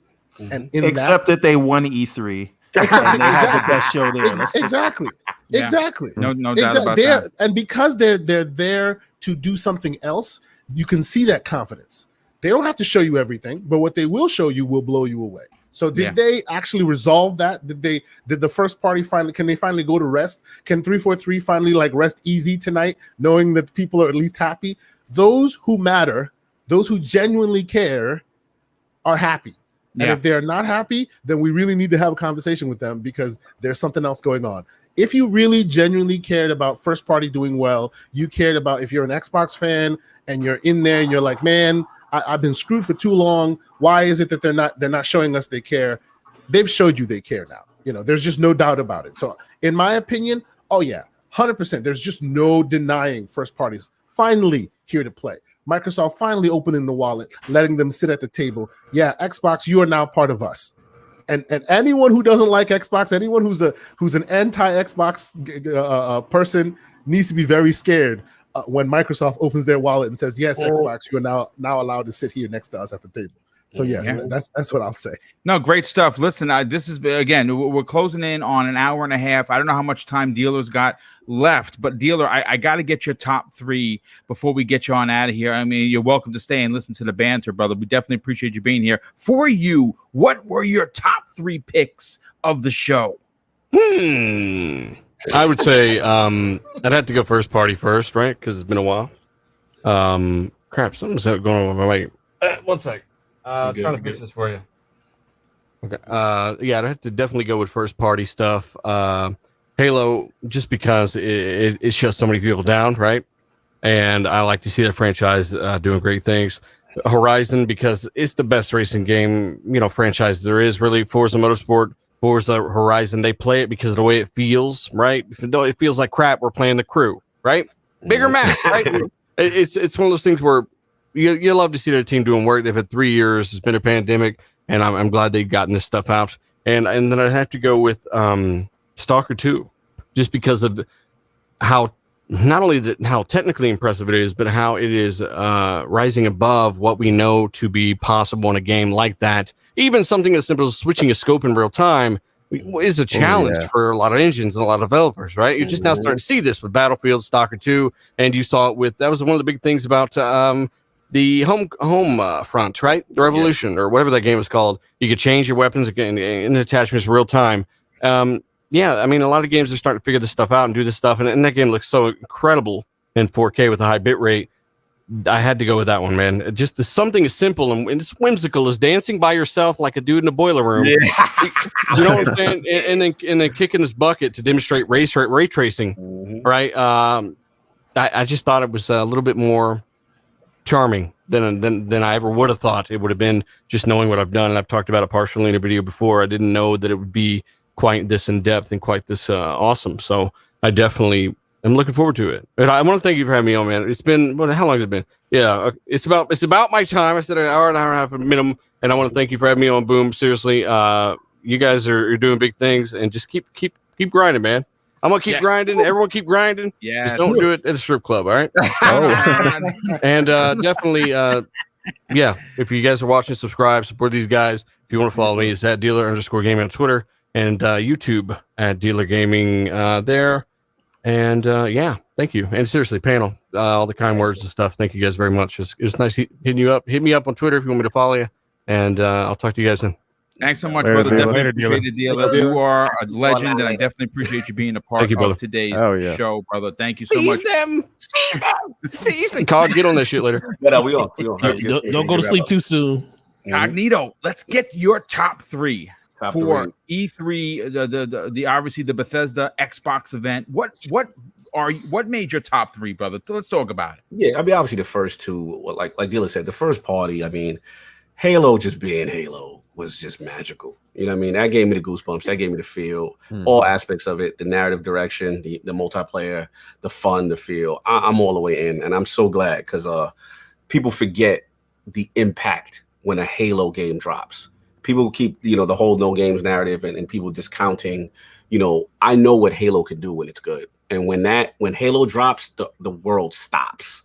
So that I'm excited to see what they could do. Forza was definitely the surprise. Not that I didn't think they were going to do their thing, because they always do good, but I just didn't respect how skillful Playground is. And that's going to be, it looks like a masterpiece waiting to happen. Can't wait for that. The other ones, I'm going to cheat a little bit because there were so many games. To take the third spot is hard, man. So for me, I'm going to give some love to the indies, bro, because hell yeah, Somerville had me. Because dude, that looks so my God, bro, it looks so good. It gave me Out of This World and flashback vibes. Yes. Oh my it gave God. me, bro. You know where we at, Boom. Like, we OGs like that. Exactly. Like if you're into environmental storytelling, and then like where the game is not holding your hand, and you're seeing the guy with his family and his kid and the dog or whatever, and this cool world, gave me Inside vibes a little bit as well. I'm very curious to see where that game goes. A game that's not getting enough love, and I think because a little bit of the thunder was stolen because of a leak, is Back 4 Blood. Back 4 Blood, as far as like, that is a day one Game Pass title that is going to move subscriptions in a way. I don't know what else to say. Left 4 Dead is my heart, bro. Like me, King, Addicts, like we used to play that thing so much, and that's literally the essence of it on a bigger scale. Hype for that. As Sante has already mentioned, Replace looks phenomenal. You know what I'm saying? I can't say enough about Stalker. The other one I want to give some love though was I'm butcher pronunciation, everyone, so you gotta help me. Iodine Chronicles. The joint is yeah. I can't pronounce it either. I can't pronounce, but yo, I'm a huge Suikoden fan from back in the day. Suikoden. I am a huge 108 stars collector. Like these are those guys, and then it's kind of got the pixel art, but with a little bit of Octopath Traveler. I was just gonna say, both games very much similar to Octopath. Yeah, amazing. So good. And again, thank you again, Curry. He said, Iodine. Oh, Iodine. All right, Iodine. Thank you, Curry. Thank you. Yes, the spiritual successor to Suikoden. Bro, I used to play that joint so much. So I'm so excited. Again, seeing all these different titles, you can't say there's something for everybody. And that's what I left about it. So yeah, all in all, the first two, and then obviously that, and then I'm not gonna go crazy on Arcane's joint just yet because I want to learn a little bit more about it. And Starfield, I know my boy Addicts getting killed on Twitter because they didn't like what he had to say on the ILP, but I do understand his point as far as just want to know more about the premise, which they show a little bit more today. So that's why I didn't put Starfield. I already know that's gonna be. I'm excited for that, but I just wanted to give the indies their love outside of the first two major first party offerings. Well, I mean, those are great picks. You know what? I'm going to give mine real quick. And of course, listen, I could say Halo, I could say Forza, I could say all these other big games, but I got to go with the little guy. And Replaced is top of the list for me. Oh, hell yeah. Replaced looked like we just Kay Santa and I were talking. I thought it was The Last Night. Yes. Which is I'm very much looking forward to, and he actually tweeted about it today. There's some new opening. I didn't get a chance to check it out, but The Last Night's coming. This is something totally different. Somerville is on my top 3. That game again, like what you were saying, like a flashback. I used to play with my brother for so many hours, man. And that I got that, but the one that I'm very excited for is A Plague Tale 2. Wait for one of you guys to say something. You stole mine. Listen, waiting for it. And what's crazy is this actually might stay an exclusive because they have a good relationship with Asobo. And if you looked, it just said Xbox. So I don't know. I loved the original title.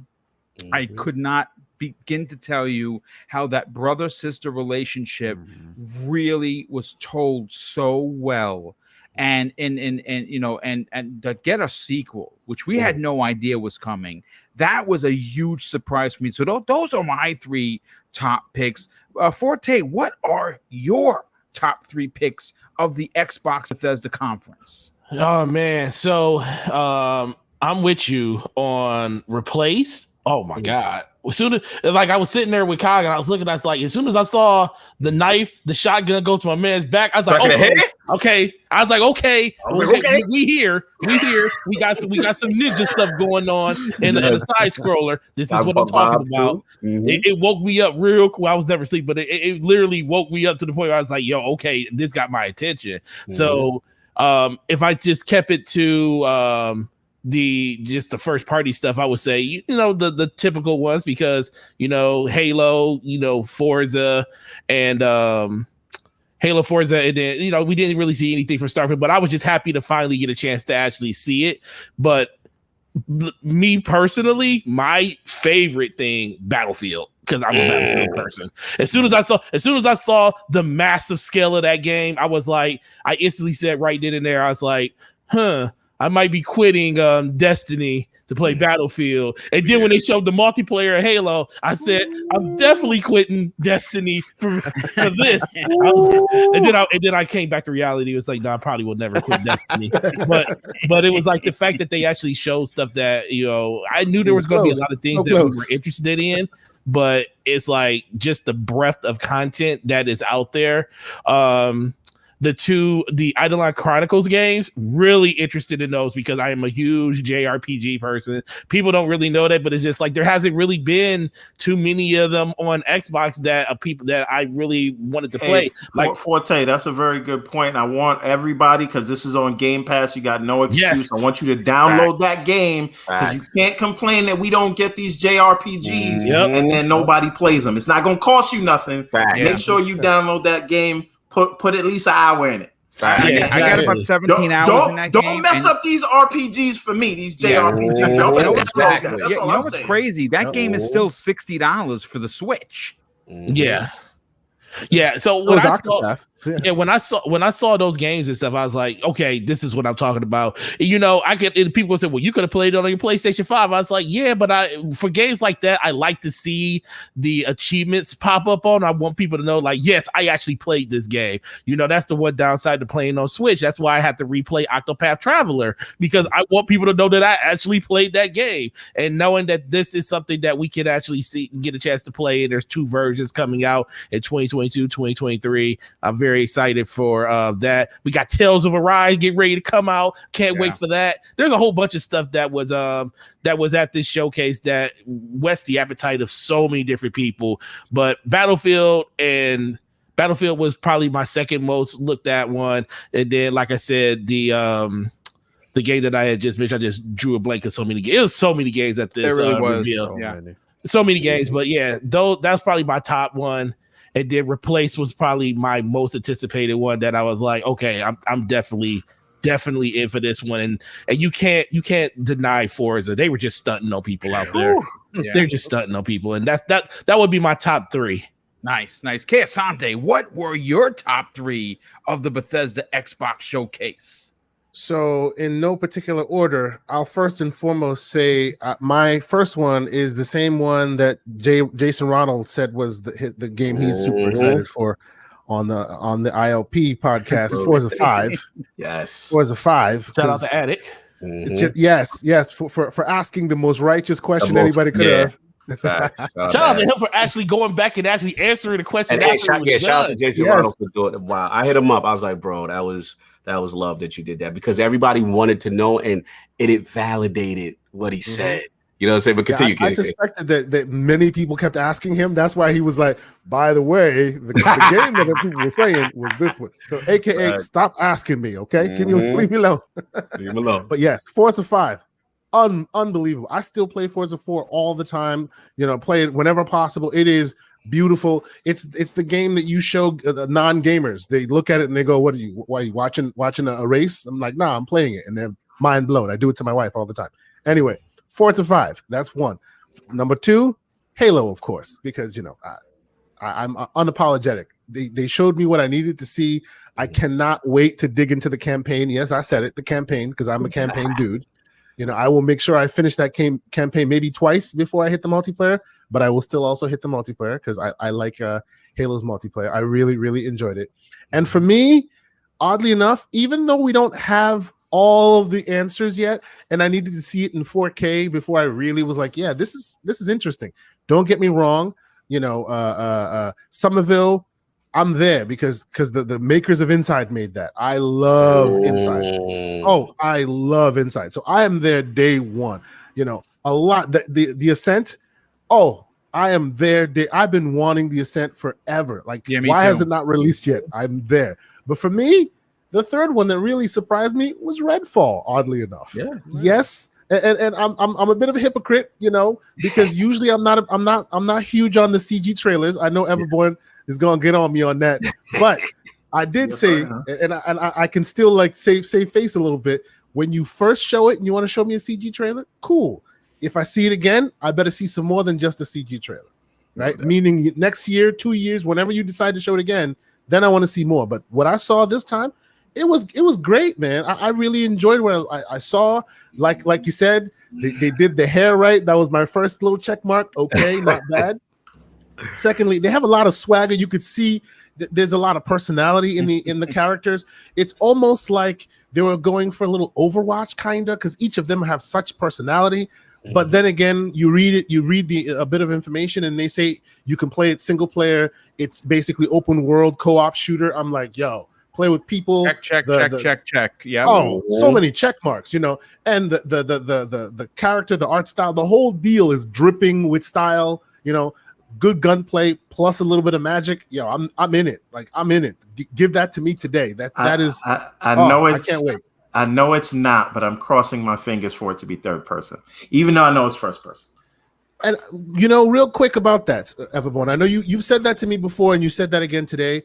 I'm there with you. I completely agree with you, but I honestly think we cannot take historical evidence and move it forward, because all these other studios that you rightly pointed out are all producing first party content have been doing that on their own. They have not needed to be part of a Netflix service. They have not needed to be one of a game among others in a service.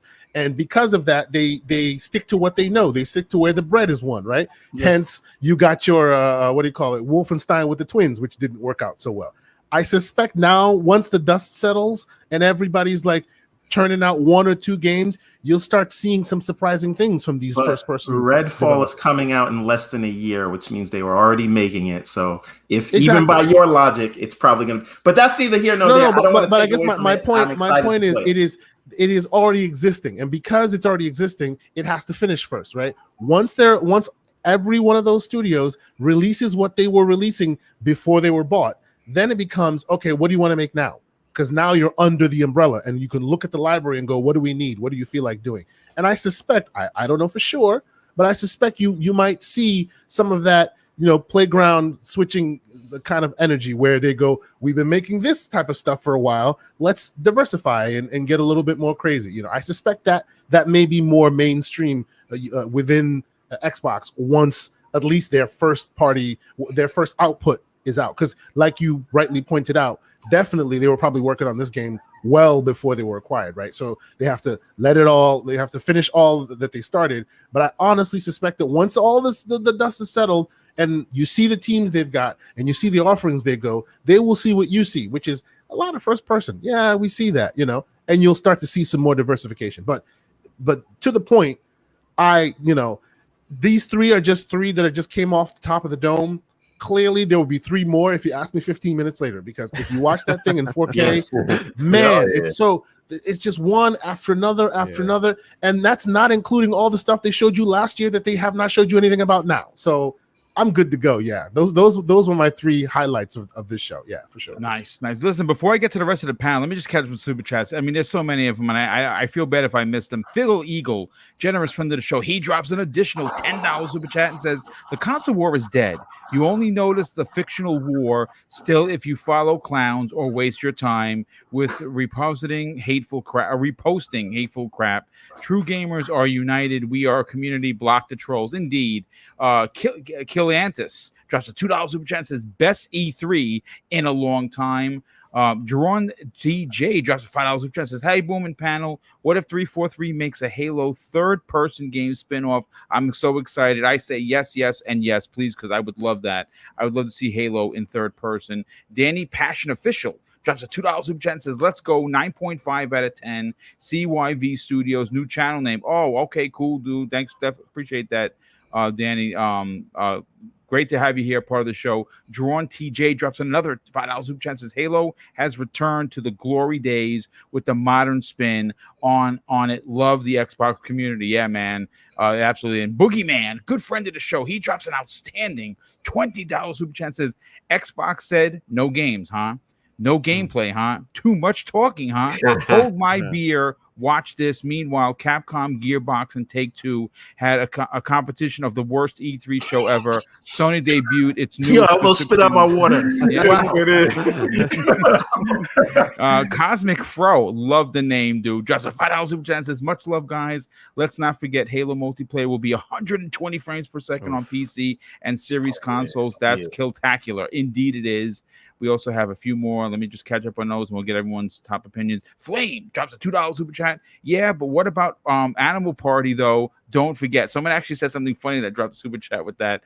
DeAndre Banks drops a $2 super chat. Says, "Xbox killed it, and the critics got silenced." Indeed.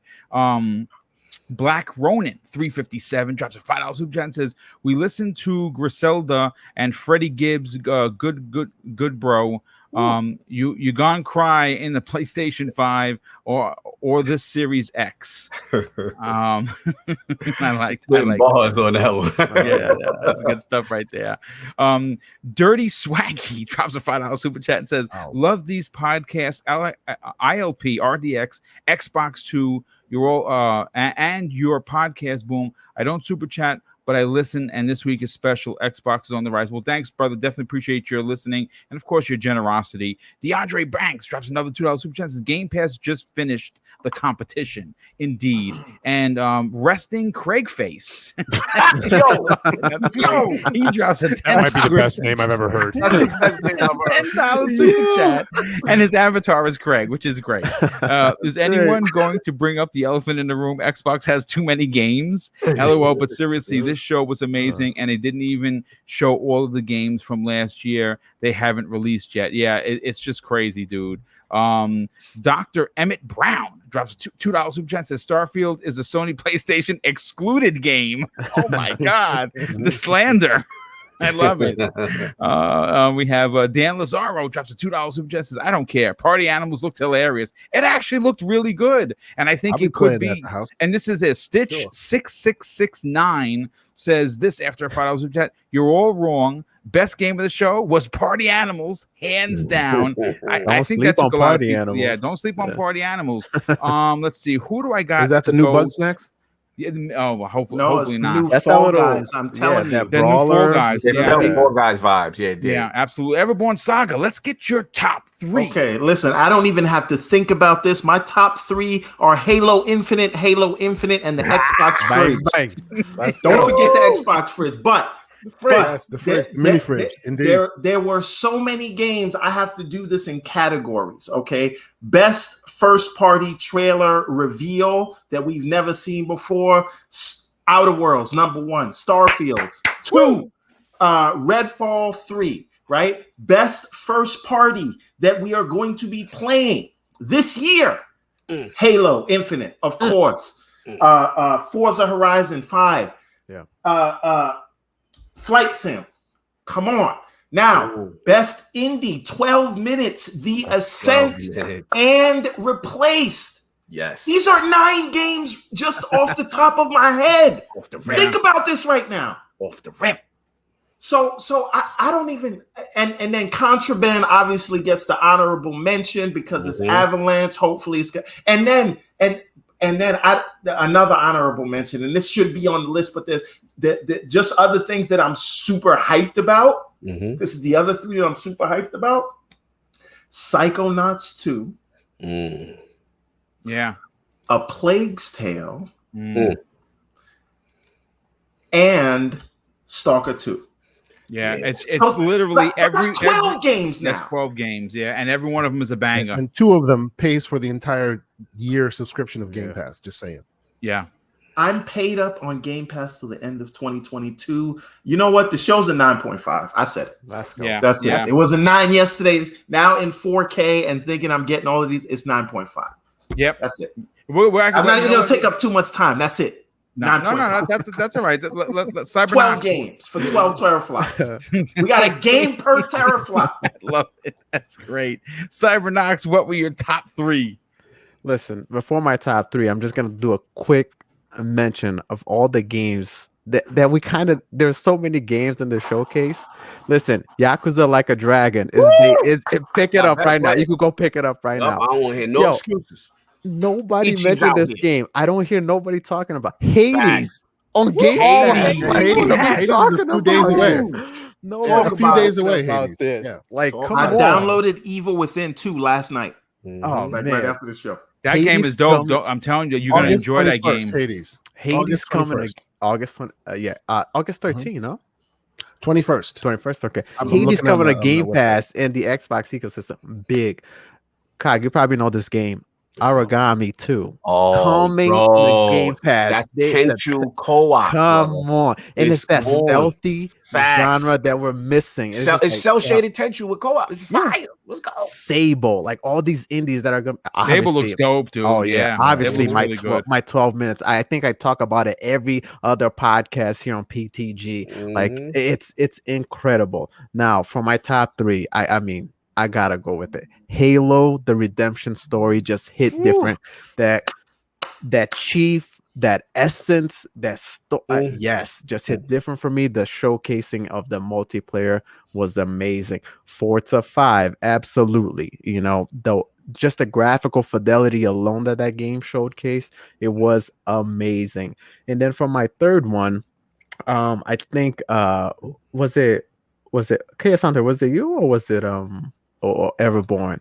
A Plague Tale Requiem, like that. If you didn't play the first one, I think it's still on Game Pass. Do yourself a favor and go play that game. It is absolutely that game was amazing. everything. You know, if you ever wanted to play a Sony third-person story-driven adult-themed game on your Xbox, this is the game to play. That game was phenomenal. Highly but Somerville also hit different for me. I was just like, yes, you know, from the creators of Inside. Like there was just so many games. It was just hitting one after the other. Now, I will mention one more thing that I didn't hear anybody here on the panel say, in that Boom, you've often asked us, like, hey, if there was a Marvel character or something that you can get for Xbox from Disney or from Marvel, what would it be? I know where you're going. We would be like, oh, you know, get Blade, get this. Nobody ever thought that one thing that was literally fit right in was going to be Pirates of the Caribbean. Jack Sparrow with Sea of Thieves. I'm playing that tonight, by the way. I'm playing it tonight. I'm going in and playing that tonight for sure. And I was just like, hot damn. Nobody ever thought of that. I mean, I never thought of that. And it fits so perfectly. So unusually perfectly. And I honestly, I couldn't. Is this really Johnny Depp like doing the voiceover? I couldn't tell if it was really like him. It sounds just like him. I was just like, oh man, and this is all really all well the other done. actors from that show. Yeah, they're all in it. As well. They're all in there. Yeah, Calypso, the old man, Barbosa's in it. The voodoo mistress. That sounds like the actress that played her. And Davy Jones. Oh, and Davy Jones. Yeah. So yeah, man. For me, obviously 12 minutes has been on my list for a long time, but from what I saw yesterday, you know, Halo, Forza, and A Plague's Tale for me, top 3. Nice. No, well, listen, strong. Okay, so we got 4 minutes. So let's get Everborn already said 9.5. Me, I originally gave the show a 9 out of 10, and after watching it in 4K and digesting it, and I watched the show twice today in 4K. Not because I needed verification. I just wanted to. I enjoyed it so much. seeing it a second time. I had to see it a third time, and I am moving it a half a point up like him. I'm giving it a 9.5 out of 10. Strong. I'm watching it in 4K as we speak. Well, there you go. It's just getting better. Ain't get enough. Pretty soon they'll be at a 10. We were talking in the green room. You kind of might want to move your point up over there. Listen, I still got 2018, man, as my goat. But don't get me wrong, this was phenomenal. Like we're comparing greatness. This is Mount Rushmore talk. You know what I mean? So it's like, for me, the reason why I'm conservative with the 8.5, because I got to ride for my boy Attic on one thing. You know what I'm saying? And listen, I'm totally with everyone's thought process as far as for pacing. It made sense to show Starfield in the way it did, but I still felt like I don't know what we're doing, right? What is the general premise of the game? Now we got more clarity today, but for some people that was a big deal. Some people really wanted to know. I think their focus was more about, hey, it's exclusive. Hey, here's a release date, kind of thing. So that's the only reason with that. And then this is selfishly now the only reason why I was like, and I mean, this may be my own fault for getting myself hyped, because I thought for sure there would be an acquisition. And I was like, oh man, you know what I'm saying? So I was like, I thought it would be like perfect to throw like the contraband and then boom, they're acquired. So the fact that we didn't see, Matt Booty or anything, and I get it, that might have messed up pacing. And they could have made these decisions. I don't think it was the right time. Honestly, I'm right there with you. As much as I want to see acquisitions, I don't think it was the right platform. Wasn't the right and cool maybe the acquisition goes under Bethesda. Who knows? Who knows? It probably will. Yeah. That's again, this is just Cognito being selfish. This is just me wanting you. Listen, I'm going for the death blow. Like, I'm trying, you know what I'm saying? So there's no talk about any, anybody hating on it from any aspect. So I always look at it from other people's perspective sometimes. And that was really it. The show was amazing. Like, it's really nothing. The only reason why I still give 2018, because I remember when Phil came out, and I'm thinking he's done when he's talking about the Minecraft studio and stuff like that. And then when I seen Obsidian, Ninja Theory, you know what I'm saying? I'm like, yo, AXI, this is all under Microsoft's banner. My mind. And the announcement of the new studio. Bro, exactly. Initiative. And I'm like, what? So again, it was a magic moment. They had good pacing. But I will say this, though. This show had the greatest pacing of any Xbox show I've ever seen, and the most diverse games lineup. Period. Well, Cog. To your point, because I said this on the show yesterday. This was the best Xbox show in the last decade, and I'm putting it above 2018. Going over 2018 because 2018 we got promises. Okay. In 2021 we got delivery. Oh, facts. You understand? You're right. The Amazon Prime dude was at the door yesterday saying, "I got your packages." I feel you. Right? The only reason why I feel it was synonymous 2018 again for me is because at the time, see, now we're getting the commitment to gaming, right? You see Satya come out before the show. Yeah, we're that's all big. At 2018, we wasn't sure.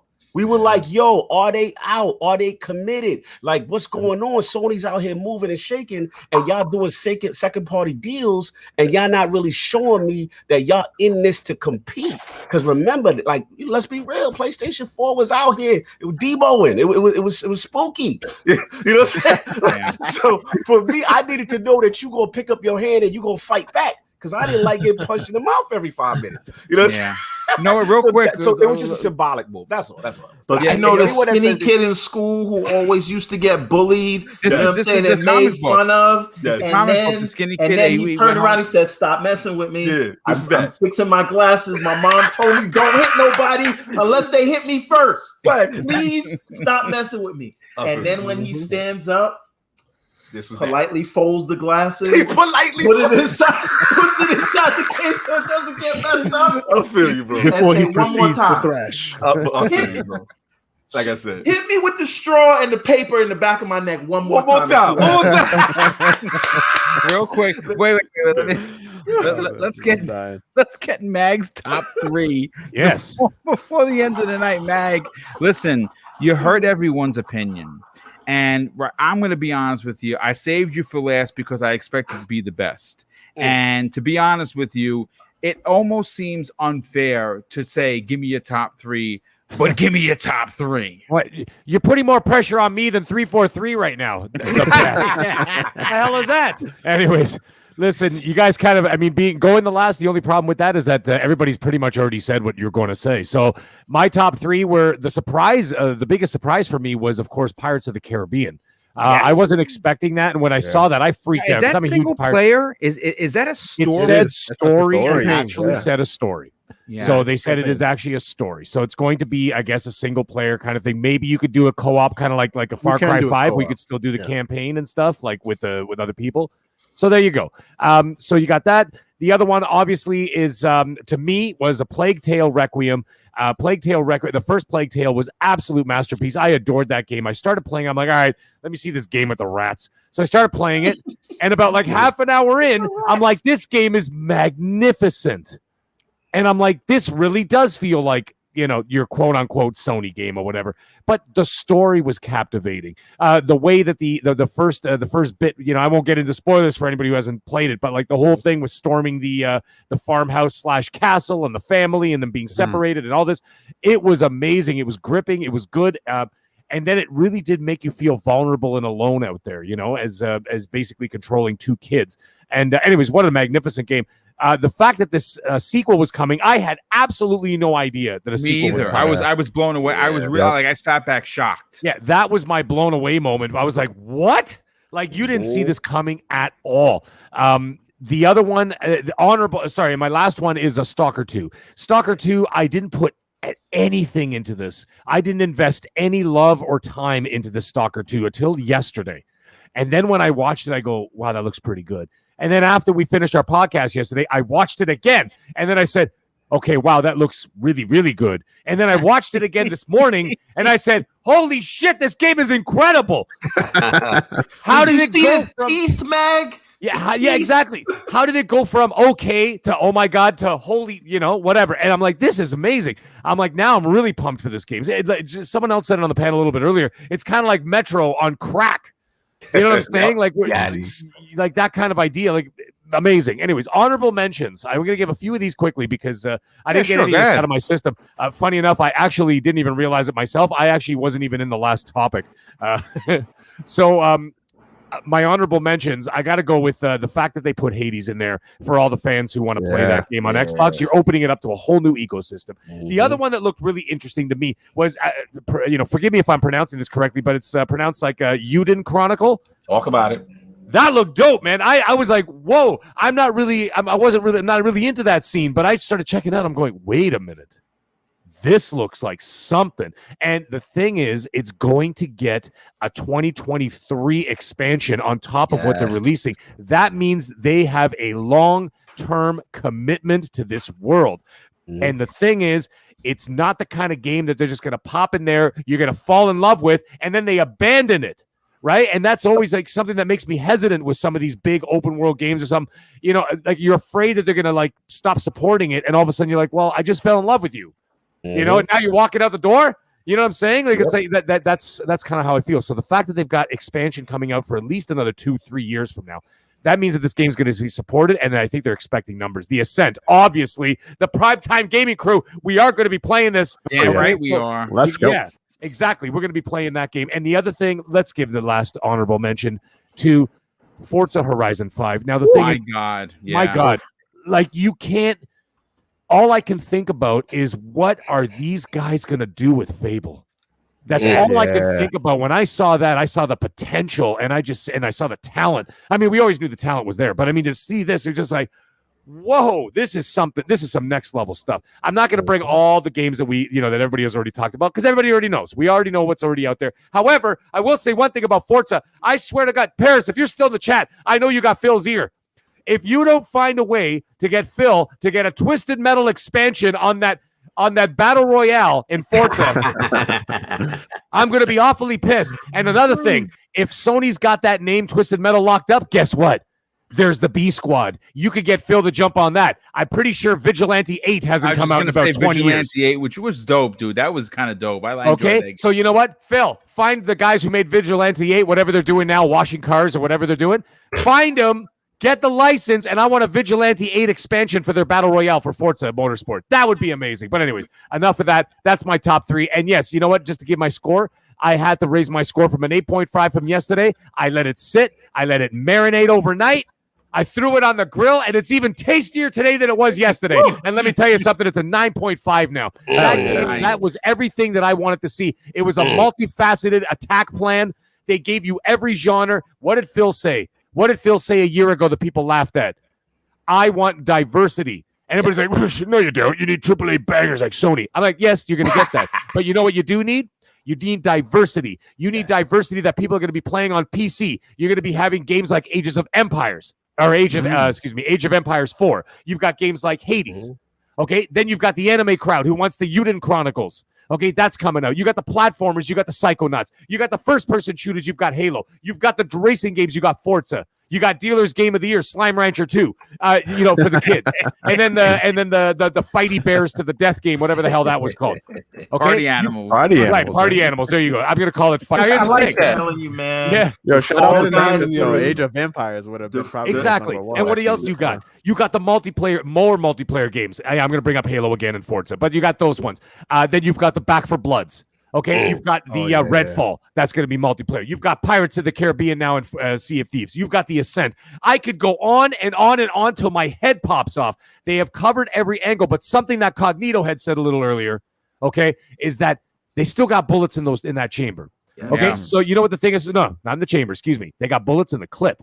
They fired off 3 bullets. Okay, 4 bullets, 5 bullets. But guess what? The clip is still half full. Why? Because we've got Gamescom coming. We've got XO coming. We've got a Sony Games Expo at some point coming. They've got to be able to answer back every single time. We still haven't heard what's happening with Dying Light 2. Okay, those are all coming. And I think that they're hanging on to those. Those are the ones that are still in the clip. Okay, because they're going to wait to start firing those bullets from now until December. And they will be dropping, mark my words, there's going to be mini E3s all year long. Yeah, and it's going to keep on coming and coming. So every time Sony opens their mouth, Microsoft's going to smack the taste right out of it, right? Like the next day. And that's what's going to end up happening. So those are my 3 picks. I definitely think you're onto something. And I think that this is a combination of all of the of all of the waiting for all of these studios to prepare something. I think the onslaught is going to be so unstoppably great that deluge. Yeah, deluge for sure. And real quick, Aussie Zombie 91 in the chat drops an $8 super chat and says, "This is Xbox. I remember and I remember and missed. It feels like the 360 gen again." Indeed, it sure does. Folks, listen, this has been one hell of a 2-hour and 10-minute show. If you're new to the program, I implore you to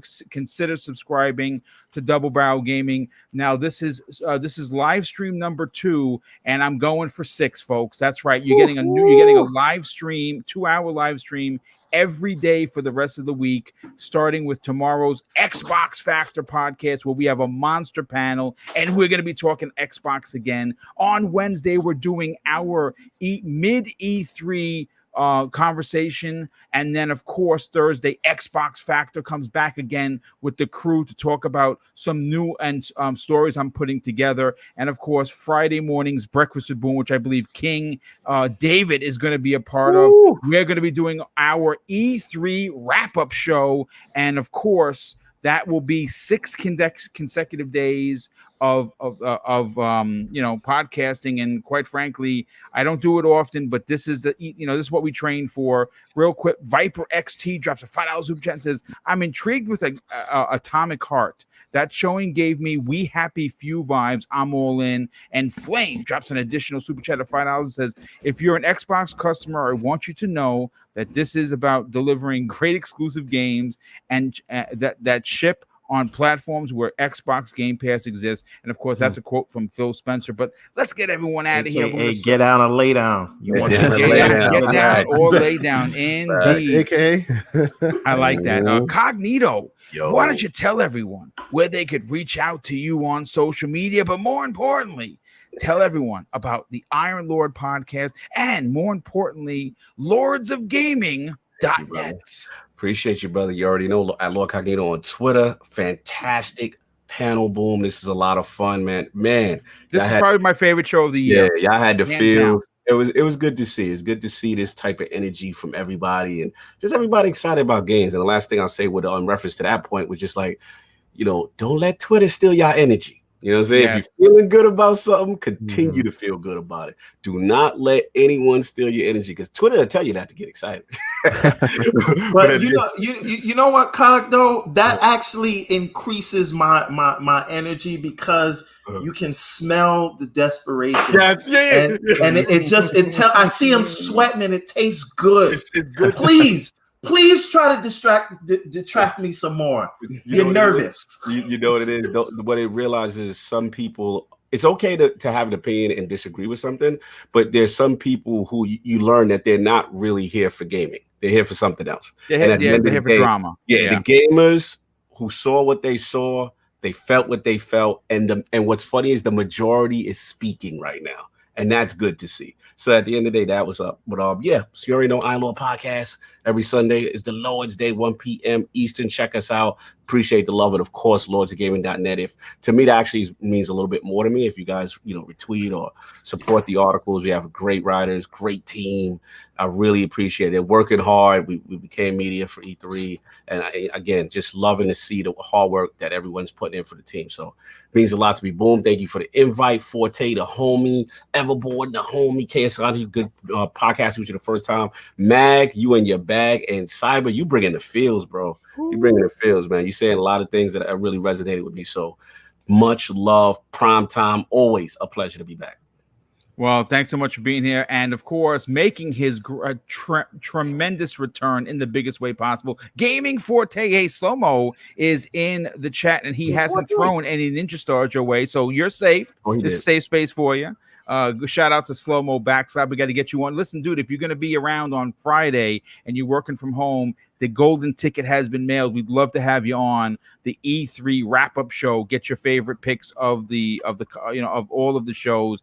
And there really hasn't been that many, to be honest with you. But that's here and on there. Gaming Forte. First of all, what you and Slow-Mo Backslap do on a weekly basis on DPS is inspiring. It's real. It's two brothers. You love each other, but hate each other at the same time. It's amazing to listen to. It's amazing to watch. Tell everyone where they can check out that program, check out your YouTube channel, and more importantly, reach out to you on social media. Yeah, man, this is a great show, man, and shout out to you. Yeah, we definitely need a moderator on that show with us to keep us where we need to be going because it's crazy. Yeah, I know. Asante, he diffused it a little bit today, but yeah, this was a great show, man. This just proves to me that Xbox is the best community. We talk about the things that we care about. We talk about the things that we love, and we're finally being rewarded for all of the pressure that we exuded on Xbox to say, yo, just show us the games. And I'm excited to basically see that. Shout out to KSI, shout out to Cognito, lords of everything, my peoples. My bad. Everborn, shout out to you. Mag is I'm at a point now where I just believe Mag is Mooch. Don't say it. You did say it. He is Mooch. It is like Mooch and I talk actually a lot, and it's funny because we make jokes about it. But and I've been on Crossfire twice. Y'all both make me hungry after every podcast. So definitely you guys, and then my boy Cybernox, man. You, me, boom. We started on this journey about a year and a half ago, and just to see that this show is still going strong. I had no worries that Boom was going to keep this show going in the direction because he has the support of this community and great people like you guys on this podcast. So salute you guys, and this definitely would not be the last time that I come back on here. But heck no, it's Gaming Forte everywhere: YouTube, Twitter, Xbox Live, PlayStation. DPS podcast this Thursday on my channel. I will announce our guests. We have Jeff Grubb from Venture Beast joining us that day. Dude. And we also have Grubb. Good for you, dude. We got Grubb coming back on, and we also have the homie, the man, the myth, the legend, Mr. Randolph Thor 19 joining us that day too. Nice, dude. So it's going to be a very, very Xbox heavy focus day. Well, of course, we'll talk about all the other shows that really didn't exist during this show. Because Xbox is the best place to play, and who cares about all the other stuff? I just want you to know, Xbox took everyone's lunch. Yeah, they took everybody's lunch today. But yeah, shout out to all you guys. I really truly appreciate you guys. Show up whenever you get a chance. Even if it's not in the live chat, just show up in the replays because that's definitely what it's all about. But you guys have a great week. E3's just starting. Enjoy the rest of it, and we will see you guys next week. Thanks so much, brother. Definitely appreciate that. Everborn Saga. Let's get you on that. No, you know what, Everborn, before I get to you, brother, I got to get to Kei Asante because he made his debut. First of all, I would dare say that he has one of the best voices on the panel. He knows who I think he really is, and he's just, he's taking time away from Batman Beyond. I got it. But of course, Kei Asante, dude, it's great to have you on the program on a regular basis. You're smart. You're witty, you're a passionate gamer, and it's an honor to work with you today, and it's going to be a great honor to work with you for the remainder of however long you stay on this program. Welcome to the team, brother. You knocked it out again. Tell everyone about what you got going on with Everborn Saga, and more importantly, where can people reach out to you on social media? Thank you so much, Boom. And I have to say, before I even say that, I am among kings in this room right now. No, man, we just like you, seriously. I cannot believe I'm podcasting with Lord Cognito. I follow and watch every week because every Sunday is the Lord's Day, and it will continue. There you go. I appreciate you, man. Thank you so much. I cannot describe how much entertainment that you and your crew has given me every Sunday. And I can say that about it's okay. It's okay. with all of them. They all speak to everyone in different ways, right?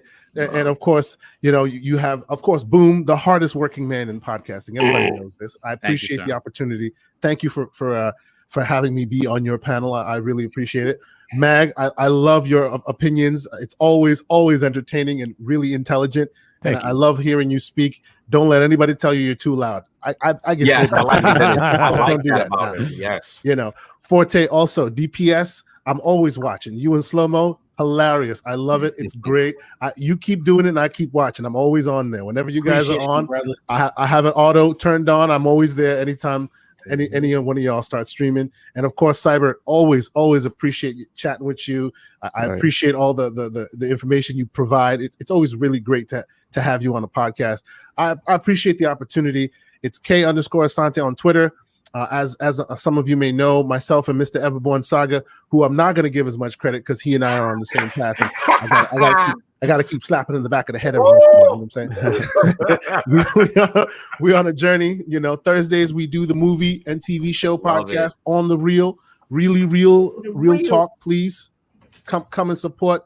It's always magical, always special, always getting into some slanderous talk. We'll keep last week we talked about how Captain America knew that Isaiah Bradley what was going on, and that was a cop out, and I don't believe Bucky. We spent a half hour talking about this. This is what you get into. This is what you get me started. And then, of course, on Saturday we'll after all is said and done with E3, we'll be wrapping it up with the Gaming Circle podcast, where we'll just basically be gushing for another however many hours we go, and maybe at that time I'll talk about how much I liked the Black Panther DLC, and hopefully that saves that game what we're talking about. You know what I'm saying? But yes, other than that, I really appreciate the opportunity. I can't wait to be back on here again on Monday next week. Thank you, and anybody who watched, we appreciate it. Keep hitting that like button, keep subscribing, and we'll see you next week. Definitely appreciate that, brother. Thank you. And Everborn Saga, talk about your your product. Obviously, that's super important to get people to support the the dream that you have. And more importantly, brother, where could people reach out to you on social media? Well, first of all, you can find me everywhere at Everborn Saga, because unlike Mr. K_Asante or the Angry Old Gamer, I got my branding in order. I'm trying to get on him about that. We got to fix it. I learned it from Cog, man. You got to get everything right. You see how you see the logos everywhere? That's it. But Everborn Saga every place: Xbox, PlayStation, Steam, Instagram, TikTok, Twitter, you name it. I follow everyone. I follow back everyone who follows me. But most importantly, everbornsaga.com, where you can get into these books. And I just got word from the print supplier that I should have the books for Ariel's Adventure. This is the one from the Kickstarter. Should have them by the 20th, which means everybody's going to get their books that same week right after that. Nice. And again, on Thursday, we do On the Reel, where it's all about movies and movie news and just, breaking down little things that bother us in the industry. And Saturday, that's on my channel at Everborn Saga on YouTube. And then on Saturdays, that's at 8 p.m. on Thursdays, and we try to keep it a tight hour so that we can get to DPS in time, right? Because they start at 9 over there. So, and then Saturday, 10 a.m. every morning, we me and Mr. K Asante, we have a long form conversation. Sometimes it's an hour, sometimes it's 3 hours, just depends on the topic, and it's good. It's two people talking about hopefully bringing you some things that you're not hearing any place else. So again, I want to thank everybody for being here. And I just want to give a shout out again to the Xbox community. There is something powerful about when you get together around something you love versus something you hate. And like, I want look at this show today, right? You've had some of the kings in the community right here. Doesn't matter the size of the channel. I just feel like this Xbox community is so welcoming. Whether I like Kay Asante will tell you, or I will tell you, or Mag will tell you, I was a listener, right? That came on and Boom let me onto his show, and then I met Cog, and it's been like this roller coaster ride since there. Kay Asante will tell you the same thing. Pong Soul will tell you the same thing. The rookie sensation, who's just a pro now. I don't even call him a rookie anymore, but it's that's what it is. And I have now had a chance to podcast with all of the people, because I was not gaming since like 2015, not really, right? And I came back for this generation, and to be on these shows and be sort of colleagues with all you guys, like that's Xbox, man. And Xbox is from that LAN port was in the original Xbox. Xbox has always been about community, and that's what that is, and we see it now. So just shout out to everybody. Oh, thanks so much. And go to everbornsaga.com. Yes, everbornsaga.com. Indeed. CyberKnox, let's get you on out of here, brother. Where can people reach out to you on social media? But more importantly, check out your YouTube channel and the other recently started YouTube channel called Xbox Game Pass Club. Check that out. That sounds really cool. Love what you're doing over there. Talk about it. I appreciate that, Boom. And obviously, I appreciate the chat. Appreciate this amazing panel today. Cog, Lord Cognito, man. I always love podcasting with you, man. Forte, it was amazing having you back on PTG, man. You got to come back more often. Kay Asante, welcome to the panel, man. Great having you here. Mag, as always, man, we're always getting together talking. I love your opinions. Everborn Saga, man, you're always bringing that knowledge. And Boom, I'm always going to be grateful to you, my brother.